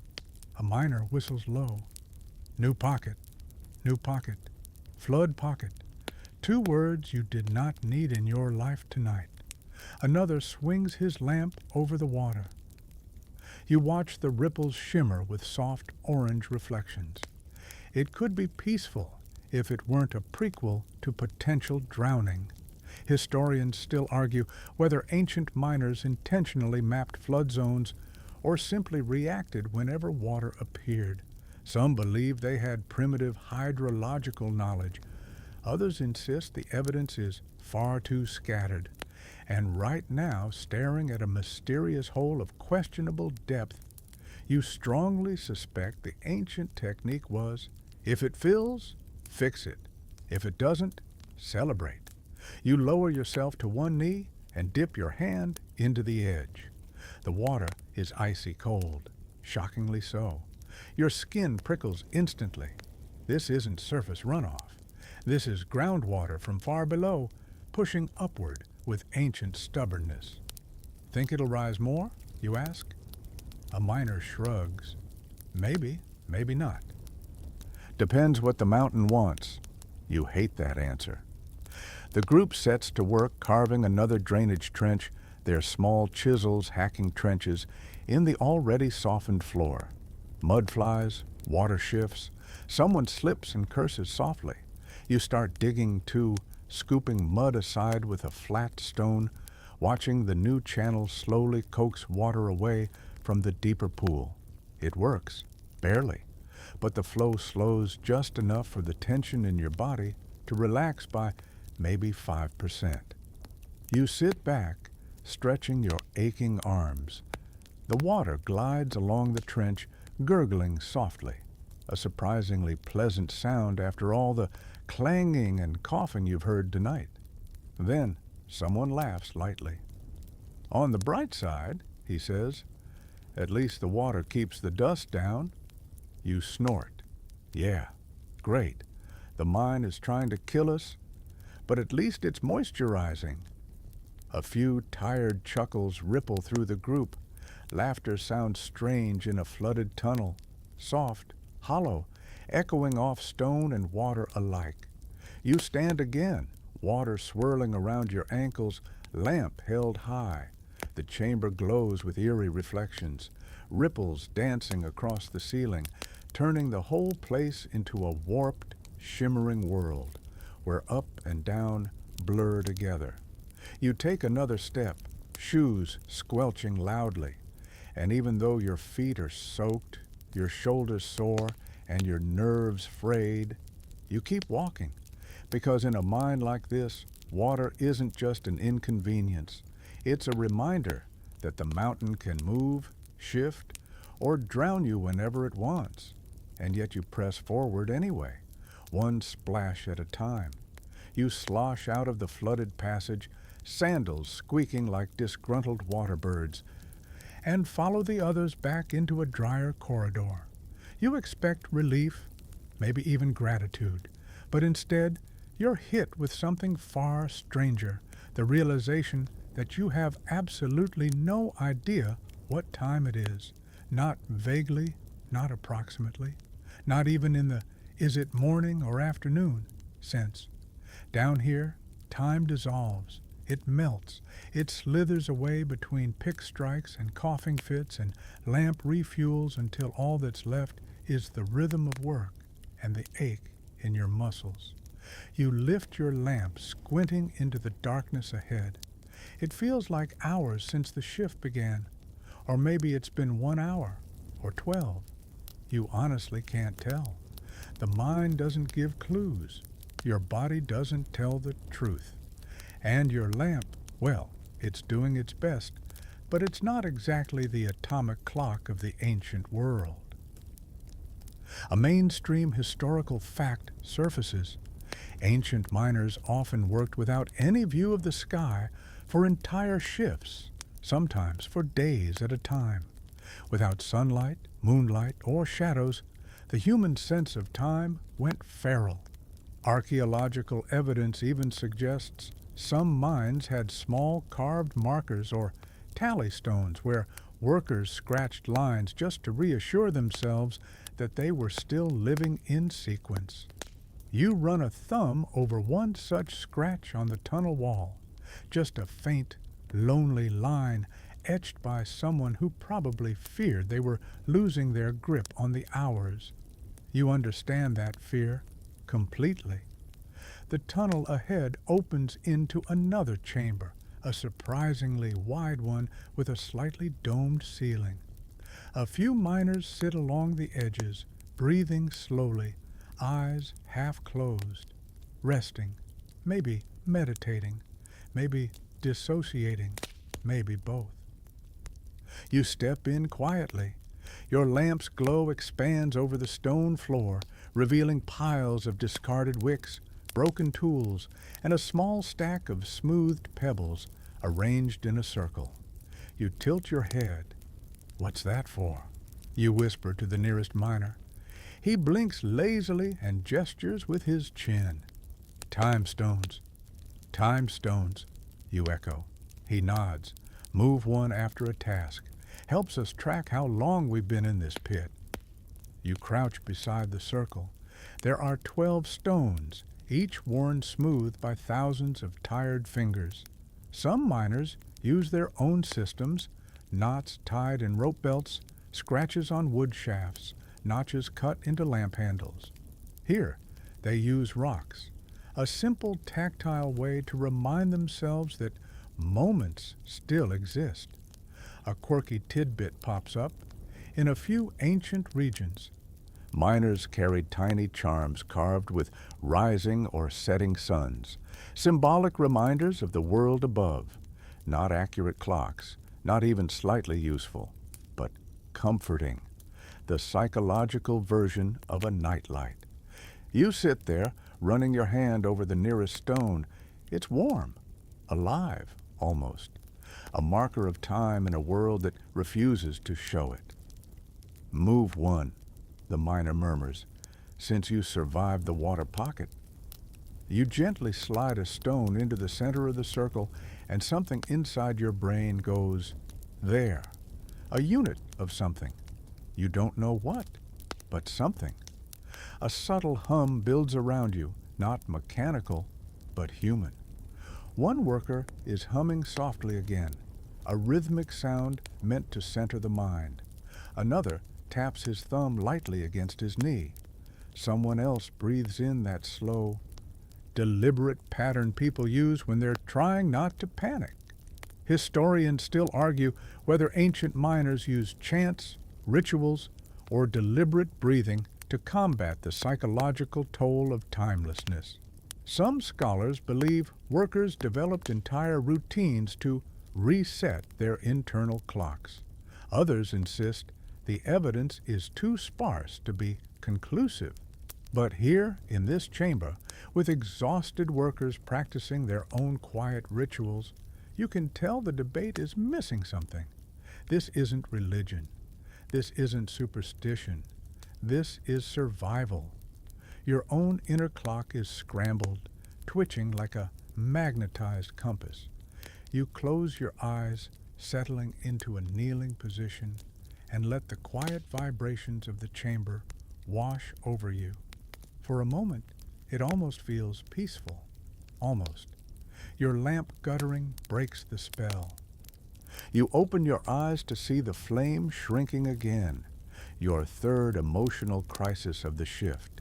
You sigh and reach for your oil flask, refilling the lamp with the last few drops. Now, your sense of time is tied to the wick. When it burns low again, you'll know another chunk of your life has passed. You rise and move toward the far tunnel, joining a small group getting ready to return to work. Everyone moves slowly now, bodies heavy, minds foggy. You recognize the unmistakable look of people who've forgotten whether it's day or night outside. One miner rubs his eyes and mutters, "Feels like midnight." Another shakes his head. "Feels like dawn." A third just shrugs. "Feels like forever." You walk in silence a moment before realizing something unusual. The tunnel ahead glows slightly more than your lamps alone should allow. A faint shimmer, warm, golden, reflective. You turn a corner and stop dead. It's a light well, a simple shaft carved all the way to the surface, narrow as a chimney, just wide enough for a thread of daylight to drip through. It's not strong, not bright, not even particularly useful, but you see it. Real sunlight, filtered through dust, stone, and distance, yet undeniably real. You step into its glow and lift your hand. Your fingers appear in silhouette, trembling with exhaustion. For the first time in hours or days, you feel tethered to the world above. Some miners approach the beam of light and simply stand under it, eyes closed, letting their minds recalibrate. Others bow their heads slightly, not in prayer, but in gratitude for this tiny reminder that the world still spins. A worker leans close to you and whispers, "We call it the reset spot." You get it. Every cell in your body gets it.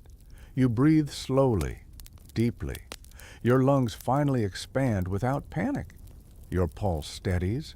Your thoughts line up in something resembling order. Then, one by one, the miners step back into the tunnel darkness. Calmer, steadier, grounded. You follow them. The light dwindles behind you. Your lamp becomes the only glow again. Time slips back into its strange, elastic rhythm, but now you carry a little piece of the surface inside your mind. A reminder that somewhere above, the sun still rises, even if you can't see it from down here. You leave the reset spot behind, slowly, reluctantly, feeling its warmth fade from your skin almost as soon as you step out of the narrow shaft of light. The tunnel swallows that last glimmer, replacing it with the usual dim orange smear of your overworked lamp. But even that small moment of sunlight has revived you just enough to keep moving. And it's a good thing, too, because now it's time to talk about the one thing worse than the heat, the dust, the darkness, and the threat of collapse combined: your pay. You shuffle into a broader corridor where several miners have gathered around a stone ledge that serves as the underground equivalent of a payroll desk.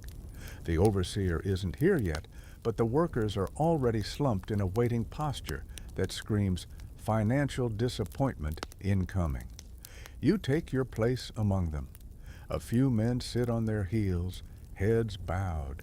Others pick grit out of their fingernails. One guy is lying flat on his back, staring at the ceiling as though trying to astral project out of this entire industry. A mainstream historical fact floats to mind. Ancient miners were notoriously underpaid. Sometimes wages were barely enough to buy food. Sometimes workers were paid in rations instead of money. Sometimes the pay system hinged on the amount of ore extracted, which, considering your pick keeps bending faster than your patience, was just insult to injury. You shift uncomfortably. Whoever invented the piecework system clearly never tried chiseling lead ore out of overheated rock. A distant clatter echoes down the tunnel. The murmuring stops. Everyone straightens. The overseer approaches with two assistants, one carrying a wax tablet, the other holding a woven basket filled with small cloth parcels. He sets the basket down with all the enthusiasm of someone delivering bills instead of birthday gifts. "Shift tallies," he says curtly. "Here we go." The assistant with the tablet begins reading names, or rather, muttering them. Each worker steps forward, receives their portion, and steps away with a look that ranges between resigned acceptance and profound disappointment. You watch their faces trying to gauge the bar for expectations. Judging by the expressions, expectations are non-existent. When your turn comes, the overseer eyes you briefly, probably recalling your lamp fiasco, dust-choking episode, near-collapse scare, and lizard panic from earlier. He hands you a small cloth pouch. You give it a cautious shake. It jingles a little. Not exciting jingle. More like 3 sad coins rolling around jingle. You open it and see a few copper pieces, a little lead token, and wait, a single small wrapped object. You blink. What in the ancient world is this?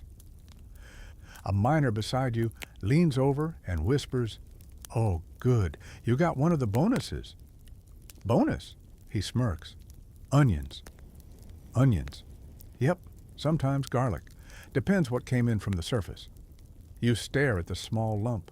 Sure enough, you unwrap it to find a slightly soft, slightly bruised, slightly confused-looking onion. You hold it up like you're examining an artifact in a museum. Why? Because, the miner says, management knows morale is important. He says it with such deadpan seriousness, you nearly snort dust. A quirky tidbit resurfaces. There really were ancient miners who received food as bonus pay, particularly onions, leeks, and garlic.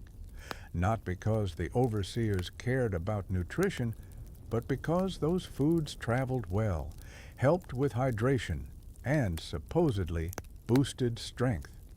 Workers swore by them. They also used them as offerings to underground spirits, bad smells to mask worse smells, and occasionally improvised stress balls. You put the onion in your pocket.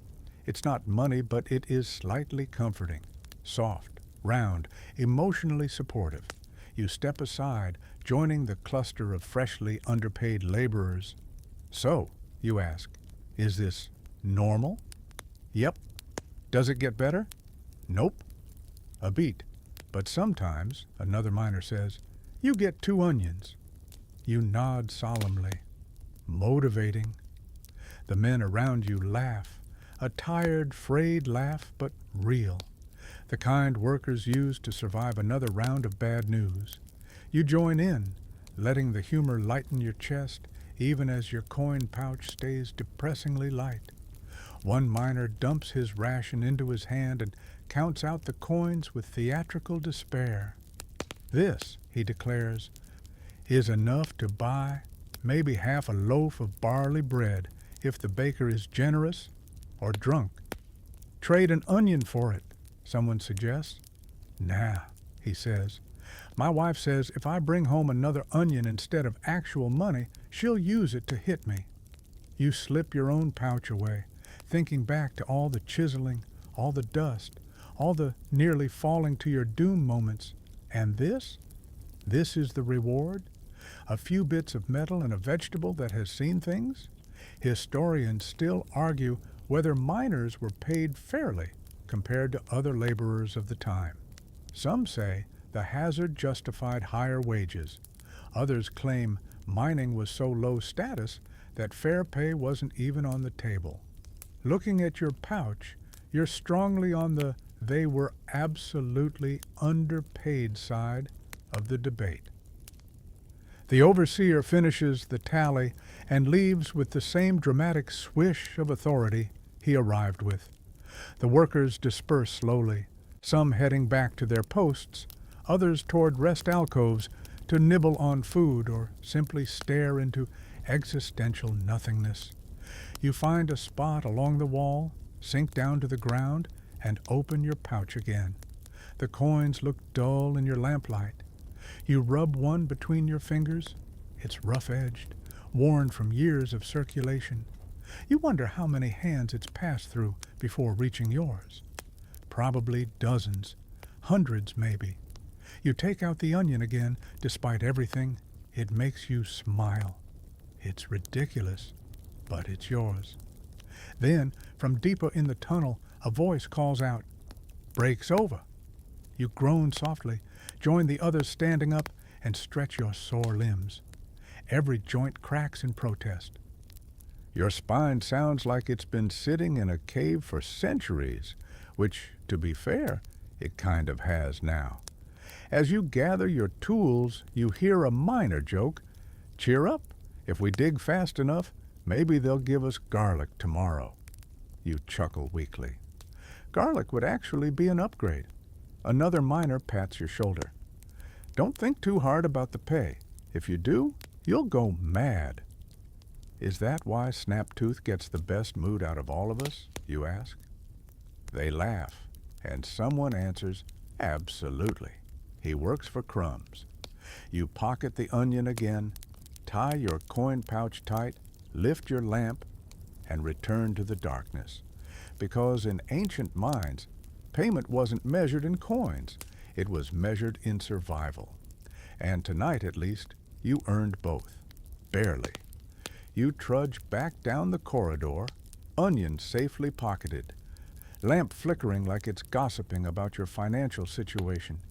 The shift is dragging on, your muscles feel like misused rope, and your brain is somewhere between delirious and profoundly done. You expect the rest of the night to be the usual blend of scraping rock and existential dread. But instead, when you enter the next chamber, you walk straight into a wall of tension so thick it feels like the air itself is holding its breath. Something is wrong, very wrong. A group of miners, 5, maybe 6, are gathered near a support beam, but not working, not resting, whispering, not the tired, half-asleep murmurs you've heard all evening. These whispers cut sharp, urgent, angry. You slow your pace instinctively because there's a certain electricity that fills a space when workers hit their breaking point. And here, in the depths of the mine, with overseers far above and danger all around, that electricity crackles loud enough to feel on your skin. A mainstream historical fact surfaces. Ancient mining communities, especially large state-run operations, sometimes experienced uprisings, strikes, or sabotage when workers had finally endured enough abuse. Sources describe revolts in Egyptian quarries, Roman mines in Spain, and even Greek silver pits. Not always organized, not always successful, but definitely real. And tonight, you may be witnessing the first spark of one. You shift closer, pretending to inspect the wall as you listen. Can't keep doing 12-hour shifts with no rest. One man whispers harshly. Tools falling apart, and they blame us. Another replies. We lost Corin yesterday. Roof took him. Nothing. Not a word. Not even extra pay for the heat tunnels. Not even a ration bonus. The last part hits you hard because you remember the onion in your pocket. You thought it was laughably small compensation. But hearing that others received even less, that stings. You slide along the wall, staying quiet, listening. One miner, older than the rest, his beard gray with both age and rock dust, leans in. We don't have to take this, he murmurs. We know the tunnels better than they do. We could slow down just a little. All of us. They can't punish everyone. A soft murmur ripples through the group, a dangerous one. You glance over your shoulder out of habit, checking for any sign of the overseer. Nothing. Just the whispering hush of tired men thinking dangerous thoughts. A quirky tidbit floats into your mind. In some ancient mining sites, workers allegedly stuffed cracks with soft debris to dull ore quality, or deliberately dulled tools faster to stall production. Little acts of rebellion, quiet, subtle sabotage. Scholars debate whether these stories are exaggerated or real, but from what you're seeing now, the raw, frayed edges of frustration, those sneaky tactics suddenly feel very believable. You clear your throat gently and step closer. The men look at you sharply, as though deciding whether you're friend or threat. After a moment, they relax just a hair. You're too dusty, too exhausted, too beaten down to be an overseer plant. The gray-bearded miner gives you a small nod that says, "You hear what we're saying? You feel it too?" And you do. Every bruise, every cough, every stale breath, every laughable coin in your pouch, it all presses on you at once, heavy as the stone above your head. A younger miner speaks up next, voice trembling with equal parts fear and defiance. If we slow down, they'll notice. Yes, the older man replies calmly. That's the point. But they'll punish us.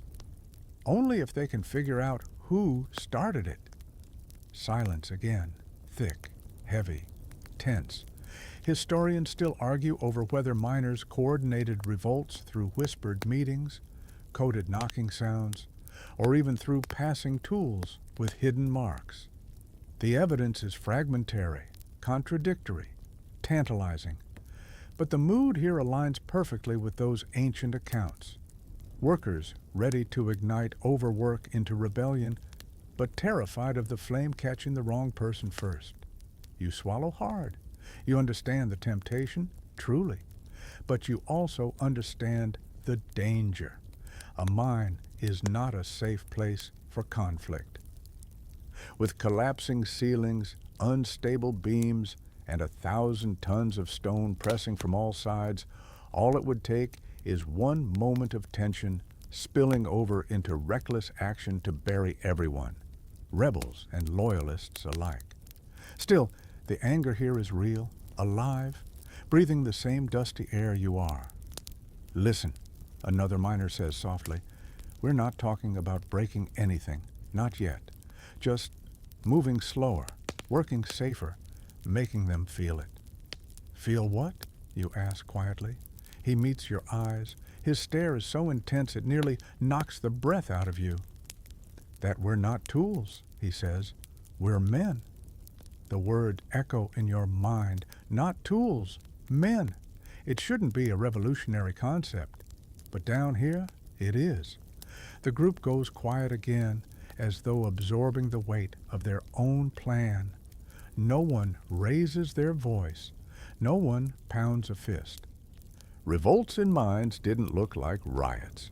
They looked like decisions. Quiet ones, heavy ones. Finally, the gray-bearded miner steps forward. We'll think on it. Shift's not done.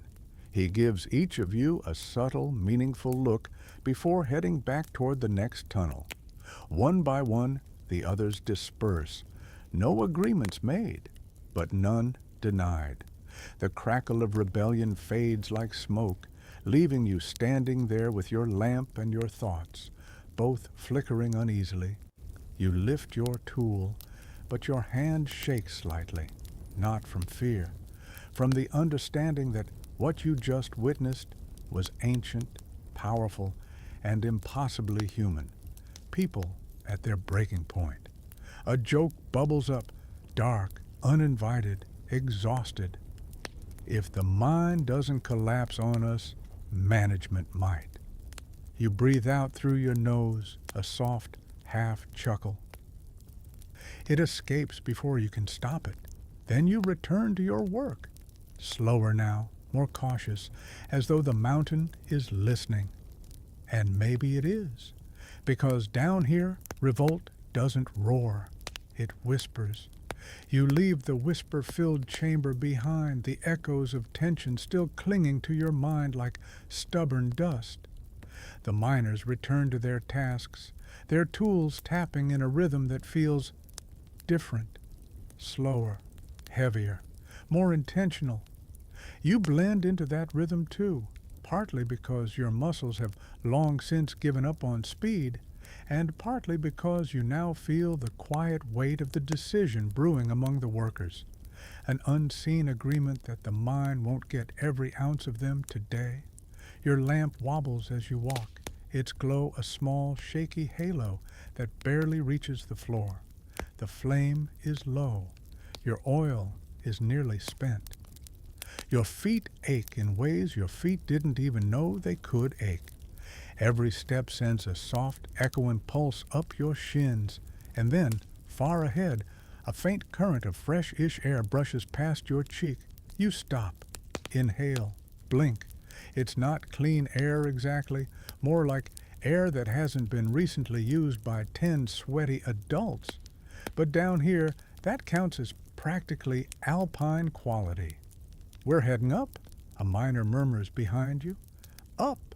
That one word nearly pulls tears from your eyes. You follow the others toward a slanted passage where the ceiling rises, first gradually, then sharply. The tunnel widens, the dust thins, the pressure in your chest loosens just enough to let hope in through the cracks. A mainstream historical fact comes to mind. Ancient mines often had long, winding exit paths carved specifically to help workers adjust to light and open air after hours or days below ground. Sudden exposure to brightness could daze or even blind someone temporarily, so miners climbed slowly, pausing in transitional chambers to let their vision recover at each stage. You enter the first of those chambers now, a tall cavity where the ceiling disappears into darkness and the air actually moves. You tilt your head back, feeling the faint breeze curl down the stone in lazy eddies. Someone ahead of you sighs so deeply it sounds like a soul deflating. You sink down against the wall, catching your breath, while the others stretch their backs. Your spine cracks again, sounding like dry twigs, protesting photographic labor. A few miners strip off dust-coated tunics, shaking them out. The chamber fills briefly with a cloud of powdered rock that sparkles in the lamplight like tiny vengeful stars. A quirky tidbit surfaces. Some ancient miners rubbed olive oil on their skin before leaving the tunnels, believing it helped them shed the underground before rejoining the surface world. Symbolic, practical, or just an excuse to moisturize? Hard to say. But one miner here does exactly that, smoothing oil over his forearms until the dust clumps and drops away. You don't bother. At this point, the dust is part of your brand. A faint glow trickles down from a narrow shaft above, guiding you onward. You climb, slowly, carefully, one step at a time. Your legs shake like overcooked noodles. but the promise of the surface pulls you forward. The next landing opens into a slightly brighter pocket, light bouncing faintly off the stone walls. You shield your eyes. Even this small increase stings. Your pupils have forgotten their resume. Historians still argue whether ancient miners emerged at dawn, dusk, or whenever their shift ended. Some say supervisors synced shifts with daylight to minimize accidents. Others claim miners surfaced whenever the ore quota was met. But right now, the only time that matters is almost there. You climb another incline, steep, uneven, carved by hands as exhausted as yours. The wind, thin but real, brushes your face again. You close your eyes, savoring the cool whisper of it. Then you see it, ahead, a pale glow widening with every step. Daylight, actual daylight. You shield your eyes with your hand as the tunnel spits you out into the surface air. It's disorienting. Colors too bright, wind too bold, sky too enormous. Your lungs expand so fully you almost choke on the sudden abundance of oxygen. The miners around you squint like confused moles. One groans, another laughs weakly. Snaptooth, wherever he is, would probably sprint into the nearest shrub and declare himself champion of the outdoors. You step fully out of the shaft, taking in the rocky hills, the distant trees, the smear of clouds across the sky.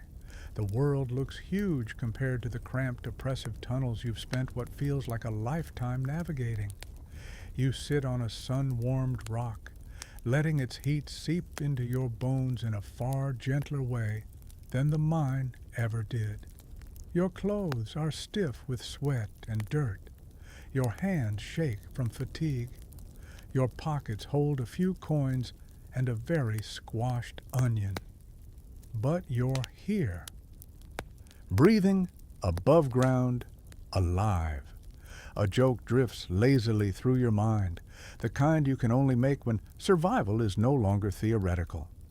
Congratulations, you've completed the ancient mine workout, full body misery with a bonus cardiovascular panic segment. You exhale, long and slow, feeling the tension leak out of you like air escaping a tired bellows. The shift is over, but your body won't let go just yet. The thrum of the mine still echoes faintly in your bones, like ghost vibrations lingering in your muscles. So you sit a little longer, letting sunlight work its way gently back into your senses, letting the sky stretch you open after hours of being pressed inward, letting the breeze remind you your lungs were made for wide spaces. And as the exhaustion settles in fully, you lean back and slip gently into the wind down. Let everything soften now. Your breath, still uneven from the climb, begins to slow. Each inhale stretches a little further, gentler now, cooler. Each exhale drapes itself down your spine like warm cloth. The world above the mine feels enormous, but not overwhelming, not anymore. It's spacious in a way that lets your tired thoughts drift out into the open, unhurried, unjudged. The sky overhead glows a muted, sleepy color, the kind that settles even the most restless mind. You sit on that sun-warmed stone, feeling the heat seep quietly into your muscles.